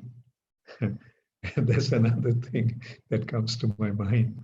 We just found out that Zoom is actually a Chinese thing. So be careful about that also, you know. Like in India, uh, they are developing something like Zoom with some other server, other internet server, so that, you know, they don't trust, especially the governments, you know, like their, you know, secret meetings and things, you know, can be not be, in simple words, they may not be so safe, you know, when they do it through Zoom. Who knows? Because that's another country people are not trusting anymore. Like, I think I told you all once uh, that China developed one drug, like which is uh, many times more powerful than heroin. And it's chemically derived, so it's very cheap. And they are flooding America through the Mexicans, smugglers. The Mexicans are smuggling this drug into America. And last year, just in 1 year, from this drug, 72,000 people died. So you can see, you know, like they are out to destroy this world, especially America, so that they can become the world power. And that agenda is quite clear, that they are preparing to take over the world, and they're just waiting for America to go down. Because when America goes down, then no one will be there to prevent them. Of course, Russia is there, but Russia is not as powerful as America. And America deals with situations like that, you know, with a heavy hand. So these are the, like, and as you all probably heard, that many are suspecting that this coronavirus actually was a Chinese were developing a biological weapon. And if that is the case, then I will say it's by Krishna's mercy that it came out. Like uh, one of the interns accidentally took the virus out with him, and that's how it spread. And we can see also why Chinese government took such a drastic action, like sealing the whole city. They actually quarantined the whole city. They locked the whole city of Wuhan. Why did they take such a drastic action? Because they knew how dangerous this virus is. And can you imagine this virus, if they used, then probably in no time, like the whole human population, good part of human population would have been wiped out. Whereas everything else would have been intact. If there is a nuclear war, if there's a war, it would naturally turn into a nuclear war, if there's a world war. Then everything will be destroyed. So what's the point in winning a war when everything has been destroyed? So this is the situation when everything remains intact and your enemies are dead. And then you just come and take over.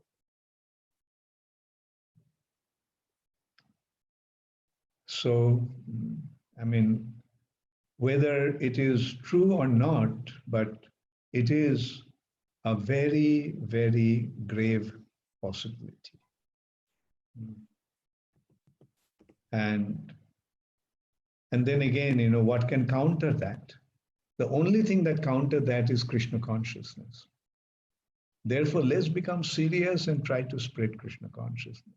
Let us make everybody aware. First of all, let us become aware.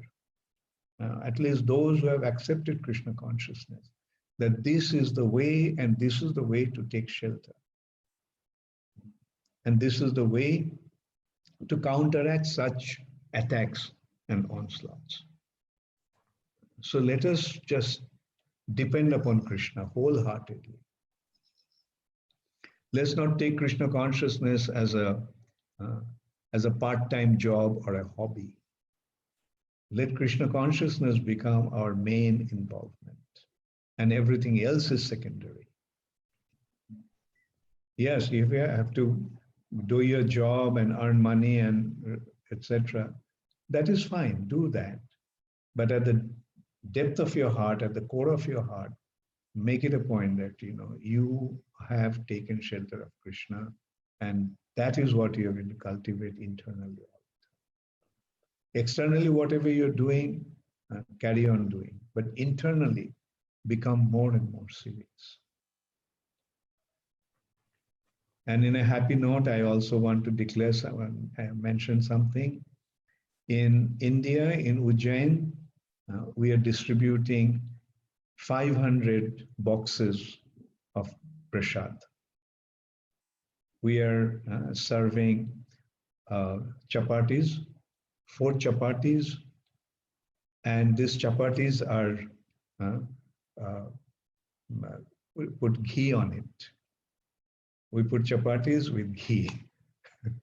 Why? Because otherwise the chapatis become dry and hard. But when you put ghee, then the chapatis remain soft. And we serve sabji in a box, 4 chapatis, sabji, and a sweet, bundi laddu. And others are distributing, but our food is so good, so well appreciated, that about 200 plates of food are taken by the government offices. They want our food. And not only that, you see, they are having difficulties dealing with the people, those who are quarantined, because they just don't want to stay, they want to get out, and they're making all kinds of commotion. So they decided that 250 of our boxes will go there, and at least they'll be happy to get some nice prasad. So our prasad has been very, very well appreciated. That is in India. Initially, I thought that every day we'll serve 1,000 plates, but the government said that there is no need for 1,000 plates because other groups are also distributing. So generally, people are getting the food, but they are recognizing the quality of our food, and they felt that 500, they asked us to give 500 plates and 500 plates to distribute in this way. Like 200 plates to 200 to 250 in the government offices, and 200 to 250, 250 to 300 in the hospitals.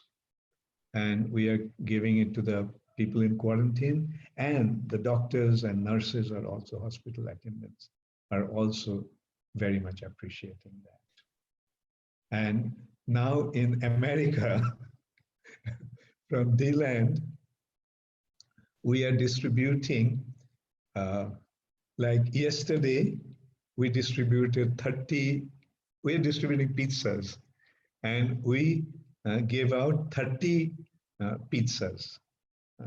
And every other day, I'm increasing.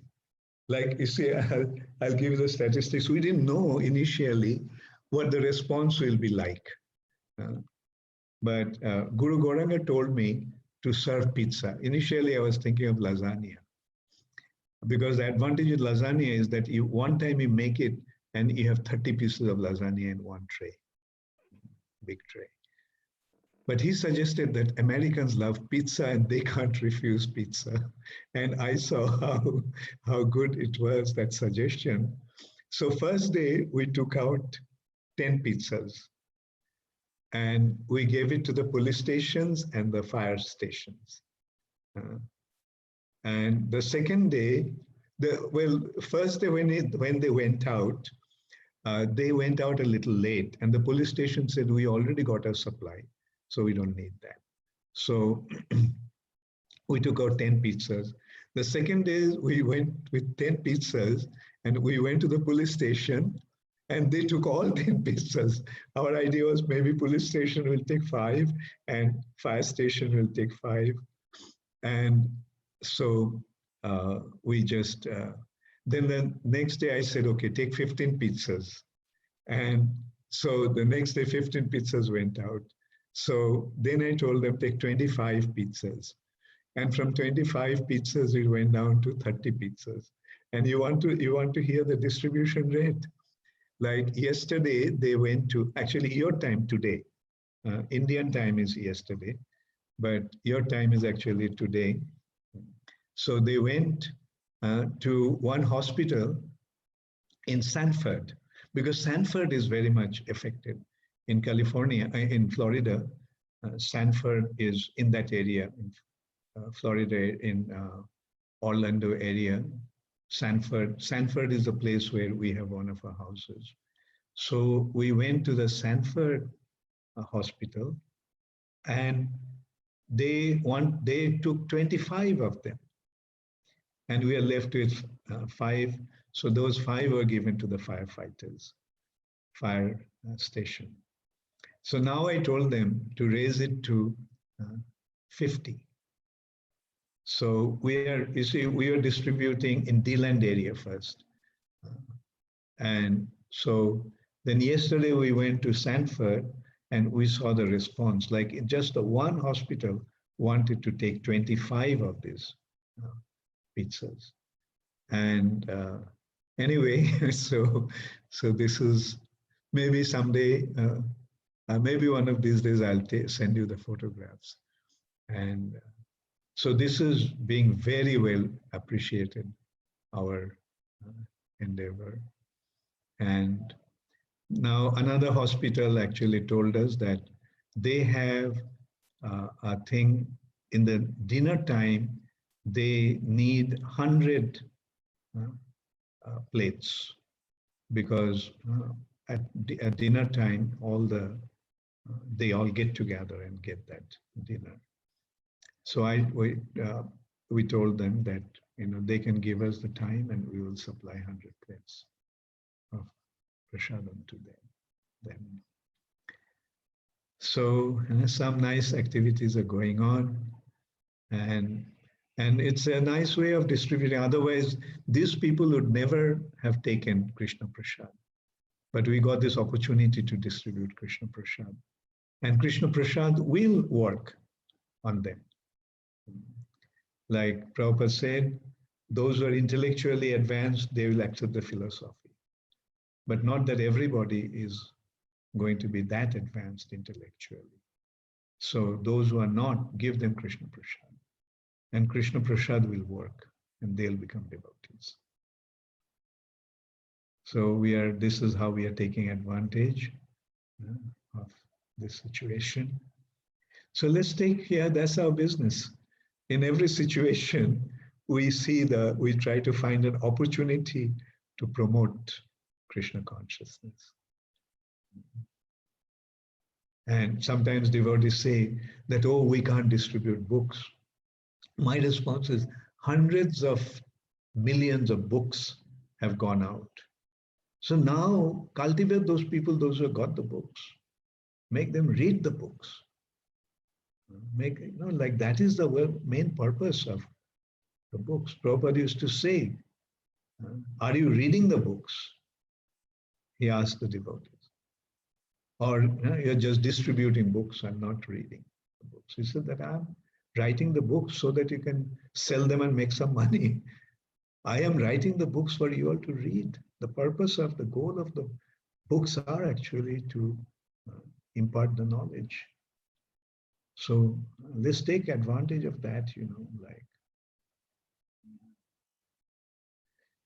So take advantage of every situation and become Krishna conscious yourself and try to spread this message of Krishna consciousness to everyone. And that's what is going to bring about the real peace and prosperity in this world. And personally, I feel that Krishna is actually making the arrangements. Chaitanya Mahaprabhu is making the arrangements to spread Krishna consciousness in a massive way. Mm. Hare Krishna. So does anybody have any question? Yeah. Hare Krishna. Hare Krishna Guru Maharaj. How are the Yeah, Chinese? Sudhakar, Haribol. How are the Chinese devotees doing? Do we know? In China, Yeah. they're How are doing they well. Because the death toll is very huge, Guru Maharaj. I think it's around 100. Yeah, but you see, like so far, I have, I got the thing, the that very, I mean, my last count was, or information was, not a single devotee been affected. That's an amazing, thing. Not a single devotee has been affected, and it is coming from our own devotees there, leaders there. Good point. Like I'll get in touch with him and find out what is the latest Guru Maharaj, information. even President Trump says it, which is the Chinese have significantly underreported the toll, and my Yeah. estimate is around 100,000. Yeah, right. Actually, that's true. That's very correct. Like recently, somebody actually gave an information that a huge number, like hundreds of thousands of cell phones have gone out of the grid.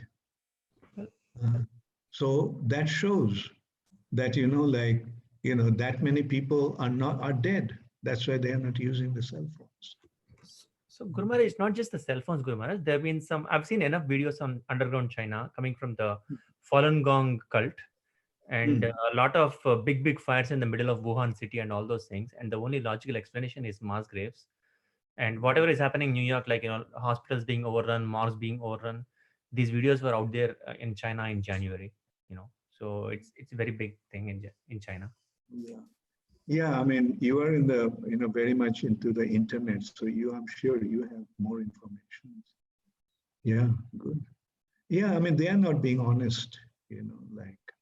And they're- and there are reasons to believe that this may even be an artificial virus, a cross between SARS and HIV. We don't know. Yeah. It's either bats or it's artificial virus. Yeah, no, interesting thing that the market that they say that where it's spread from, that market doesn't have any history of selling bats. Oh. So then how can it, as they're claiming from bat, it came to pigs. And then they basically close the laboratory right next to the market because they don't want anything to come out. And even the website is even the website, they removed the first patient information and all those things. So a lot of purging has happened, a lot of closing down of institutions has happened because they don't want any information to come out. Yeah. I mean, actually, that's the biggest problem in the world today. Two things are biggest problems: the Chinese and the Muslims. And as I said, like they're calling it a jihad, Corona jihad. Like they are all out to spread it at the cost of their own lives. And in Indore, I just got to know that 90 people were buried last week. Now, they didn't report to the police or the department. How did they die? All of a sudden, 90 people dead. Obviously, they died out of coronavirus. They're getting affected themselves. And they don't want to tell, because then they'll put into quarantine. So, they want to, even at the cost of their own lives, they want to spread this disease. As I was saying, they're taking, who knows what kind of means they're taking, to spread the disease. Like, as I was saying, like they're licking on the, going and claiming that there is a, there's a parcel and urgent parcel. But, like through that, they just, and when they open the parcel, there's nothing. So that shows this is a kind of a, so be very careful. Don't accept anything and see what are the possibilities of spreading, and just take total precaution from that.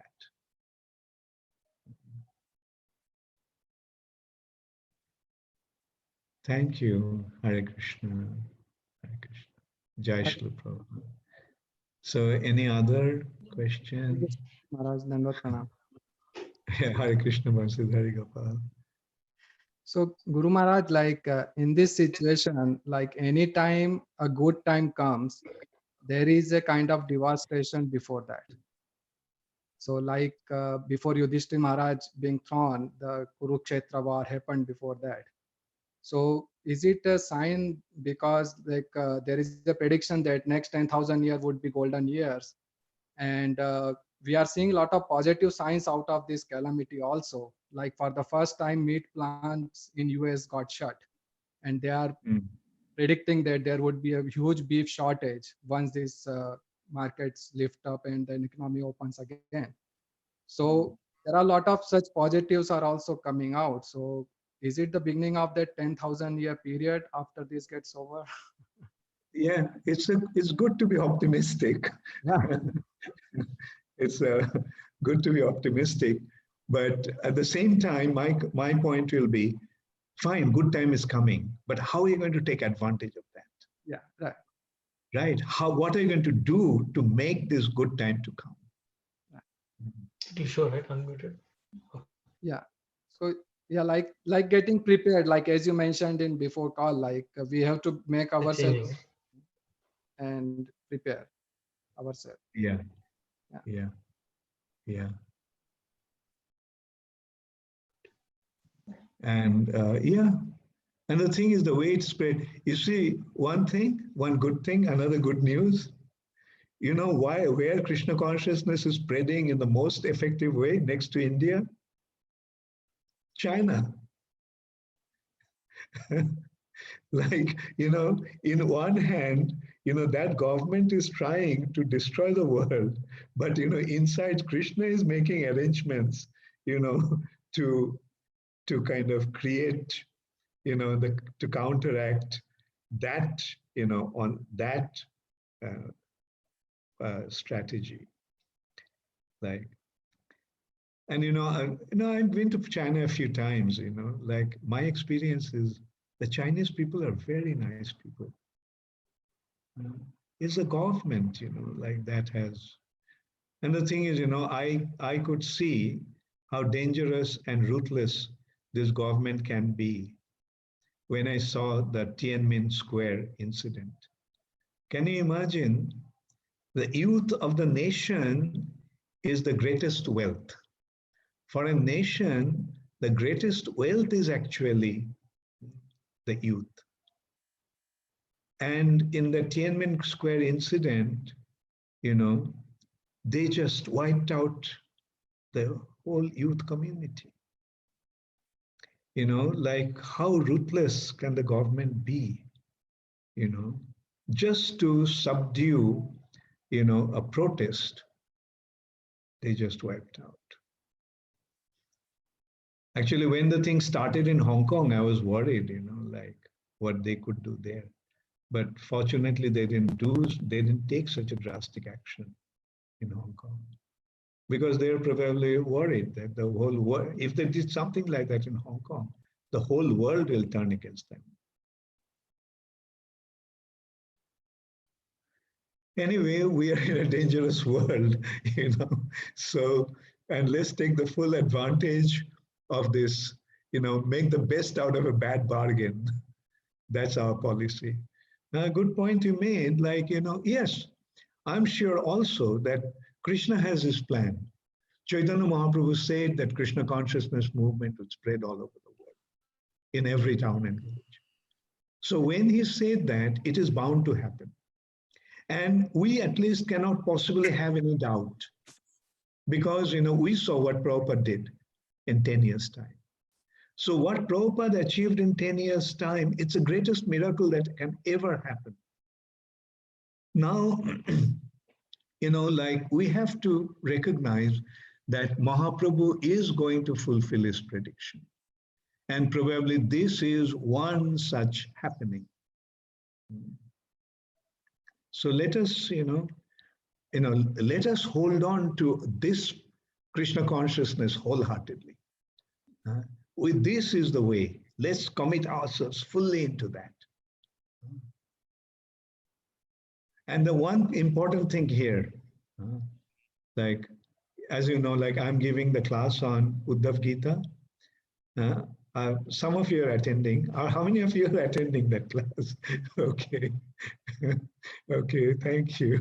So yesterday, actually, I came across a very nice point that in the commentary, I think it was Srila Bhakti Siddhanta Saraswati Thakur's commentary. I'll confirm that, because in Iskcon book, it is not given. They have taken the comment from different commentaries and put it in that commentary that our 11th canto has.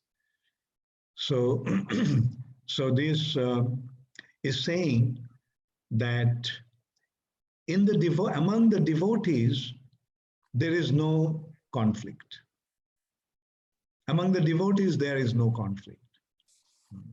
There is conflict. Even if there are two persons there will be arguments and conflict.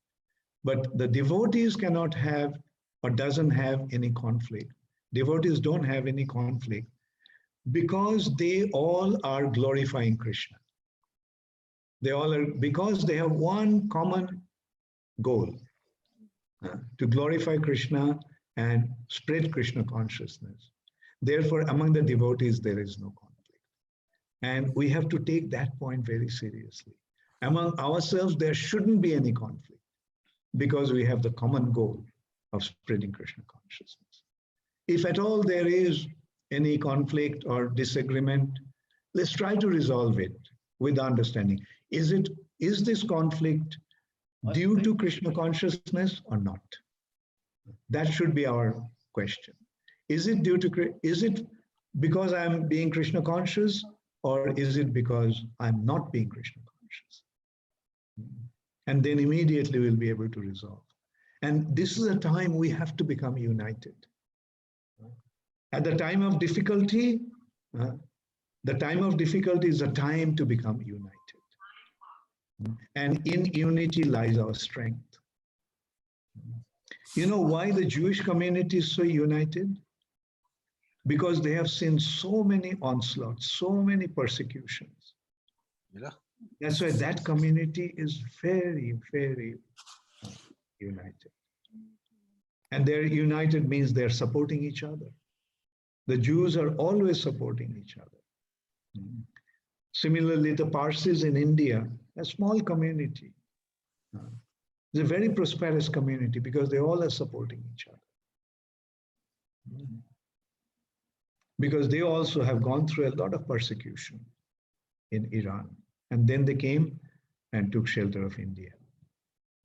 That again shows the greatness of India. Whoever is in distress comes to India, and India has given them the shelter. And this community is very grateful, actually. The Parsi community is very, very, I'll say, they are a very wonderful community. Like, see, the biggest industrialist in India is Tata, a Parsi. The greatest general is General Manekshaw, is Parsi. So in this way, like Billy Moria, then, like Godrej, big industrialists, And what is their objective? At least I know about the Tatars. Their policy, the Jamsetji Tata's policy was that the profit that we make is the money coming from the people. Therefore, a good part of that money should go back to the people for their welfare. I mean, what a wonderful policy, We are making money at your expense, so I'll give the money back to you. That is their policy. So this is how, generous one should be, Like, let us also develop this culture, Like we are devotees of Krishna and we stand together. And when we stand together, we help each other. Thank you, Hare Krishna. Okay, does anybody have any question?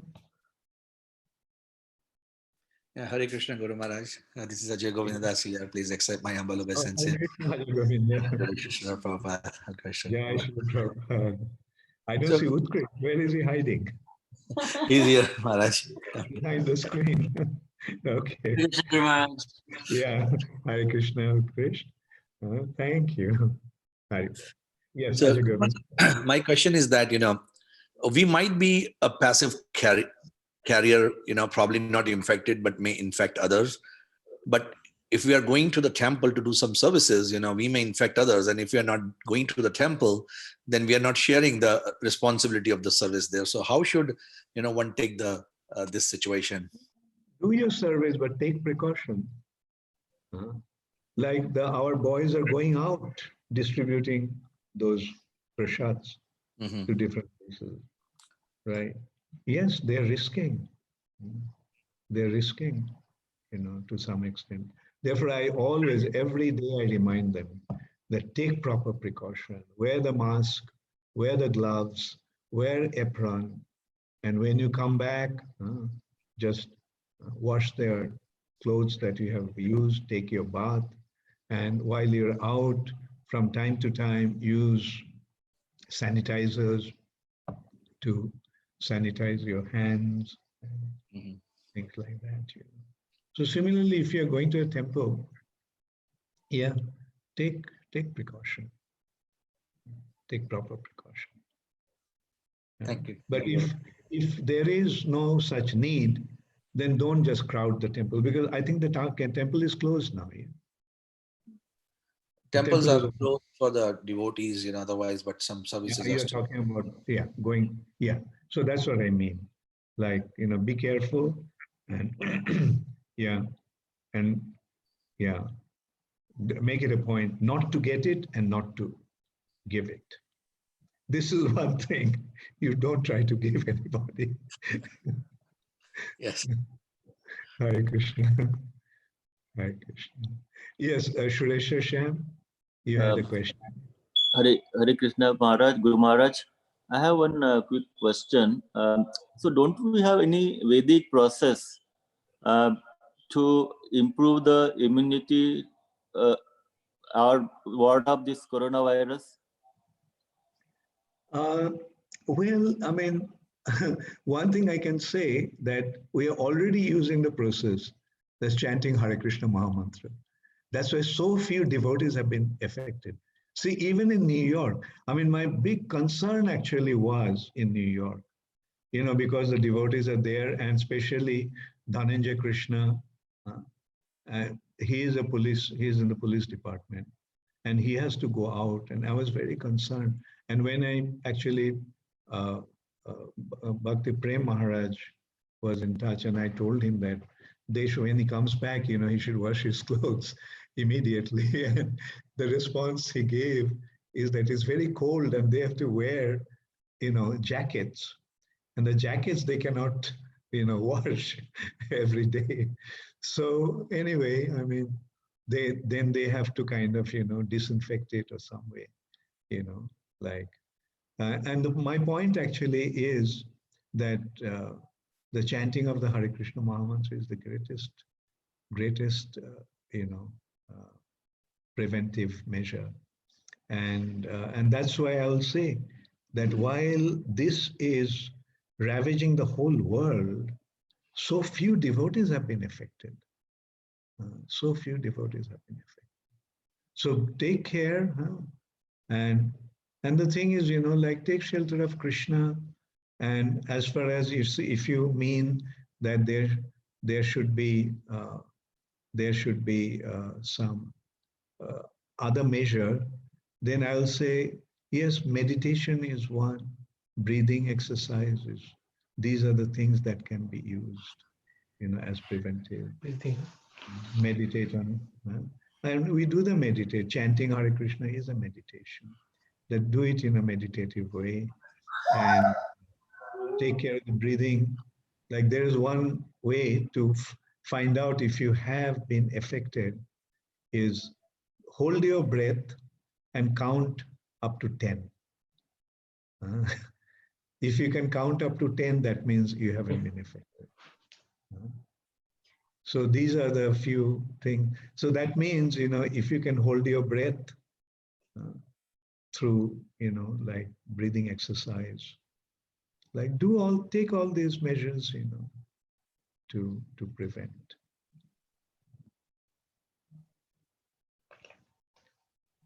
Okay. Hare Krishna, Thank Guru you. Maharaj. Yes, Hare Krishna, Suresh. Guru Maharaj. I have Yeah, two sure. questions, Maharaj. One question is, we have humans and monkeys. Where do Vanaras fit, Maharaj? Banaras are the monkeys. Banara is a Sanskrit word for monkey. But those who are helping Lord Ram, they're actually special monkeys. Their demigods appeared as monkeys, right? When Ramchandra was about to perform his pastimes, then he actually told, let the demigods be born as monkeys to assist him in this war against Ravan.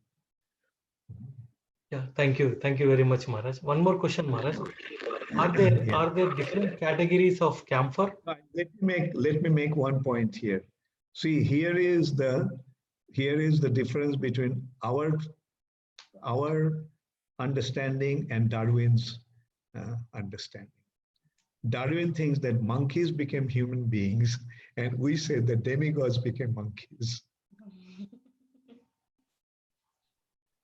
All right. Okay, go ahead. You have a question. Yeah, yes, Maharaj. One more question is, are there different categories of camphor? One is edible, one is for off. Yeah, very good point. Yeah, I should have made it clear. There is one type of camphor that is chemically generated, chemical camphor.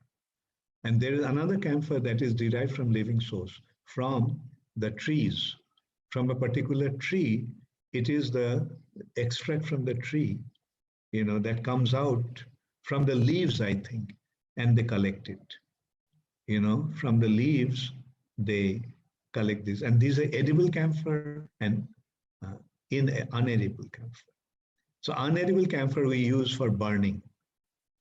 And edible camphor is more expensive. That is actually the ones that we should use, not the unedible camphor. Good point that you made. Yeah. If you use the thing, use the edible camphor, not the unedible camphor. Yeah, Maharaj, thank you very much, Maharaj. One more question on the same line. Sometimes they offer, most of the time they offer sandalwood paste to the Lord, but sometimes they mix the camphor also, right, Maharaj? Yeah. Why do they do that? Why do they do that, Maharaj? They do that because the camphor is cooling. Camphor is cooling. You see, just to give an example, like Gopal in Govardhan told Madhavendra Puri, I'm feeling very hot, get some sandalwood and camphor and, smear it on my body to make me cool, right? So sandalwood is cooling, but camphor is very cooling. You know why? Because camphor evaporates.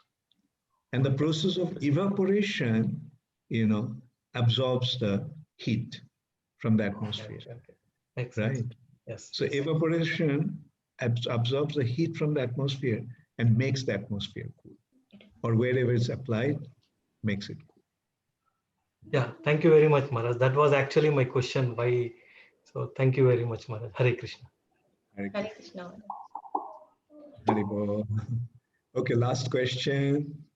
Okay, Haribol. Hare Krishna. Yeah, Haribol. How are you? Good, my doubt is like, how should we show our surrender in our actions on a daily basis? Surrender, show your surrender through your action. Well, there are two ways of looking at it. Through showing, you develop the mood, or you develop the mood and then automatically becomes manifest through your action. You get it? Like, for example, you see, when we have developed a mode of surrender from within, when we are really surrendered, right, then every action will display that mode of surrender. But through some physical external action, we try to surrender. That is the preliminary stage, which is called the practicing stage. Through practicing stage, we are trying to cultivate surrender internally, right? The practicing stage leads to perfection. But the perfected stage is from within you have become surrendered, right? Your heart has become surrendered. Your soul has become surrendered. Then, these external actions are not, so important. Rather, whatever you do will display your surrender. Okay? So develop your mood of surrender from within. Develop your genuine love for Krishna. And that will be the real perfection of your surrender. All right? Okay. Thank you, Guru. Hare Krishna, Gaur Premanande, Hare Hare. Okay, so I'll end now. Thank you all very much. I had a wonderful time to be with all of you. Actually, whatever it is, like, we have to give credit to this modern technology. It is because of this modern technology that we are actually able to communicate with each other in such a way, although we are thousands of miles apart. And I felt I was in central New Jersey. And, I am with you all. And, Hare Krishna, Gaur Premanande, Hare Hare. Krishna. Srila Prabhupada ki jai. And I wish all of you all the best. Yes, Madhupati Prabhu, you wanted to say something? Thank you very much for Hare. giving your association virtually. Very Thank nice you. to hear from you. Very clear about all the things which are going around. So, thank you very much, Maharaj. Hare Krishna. How is Sarojini doing? Yeah, she's doing all right. Hare Krishna Maharaj. Hello, Sarojini. How are you? Fine, Maharaj. So you're taking care? Just now we are in the jail. Okay, you're in the chat. That reminds me, one cartoon I saw the other day. Yeah.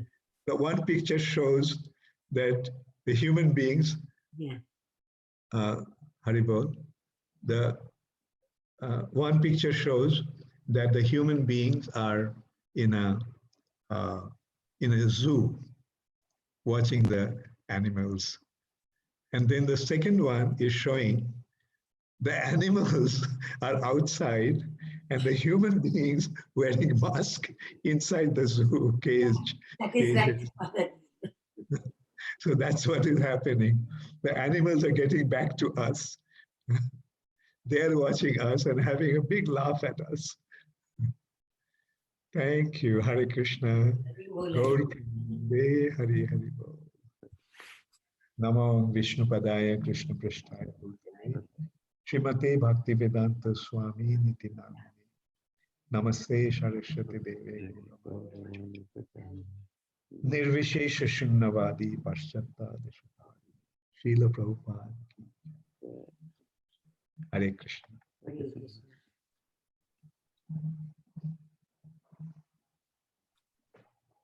Did you disconnect?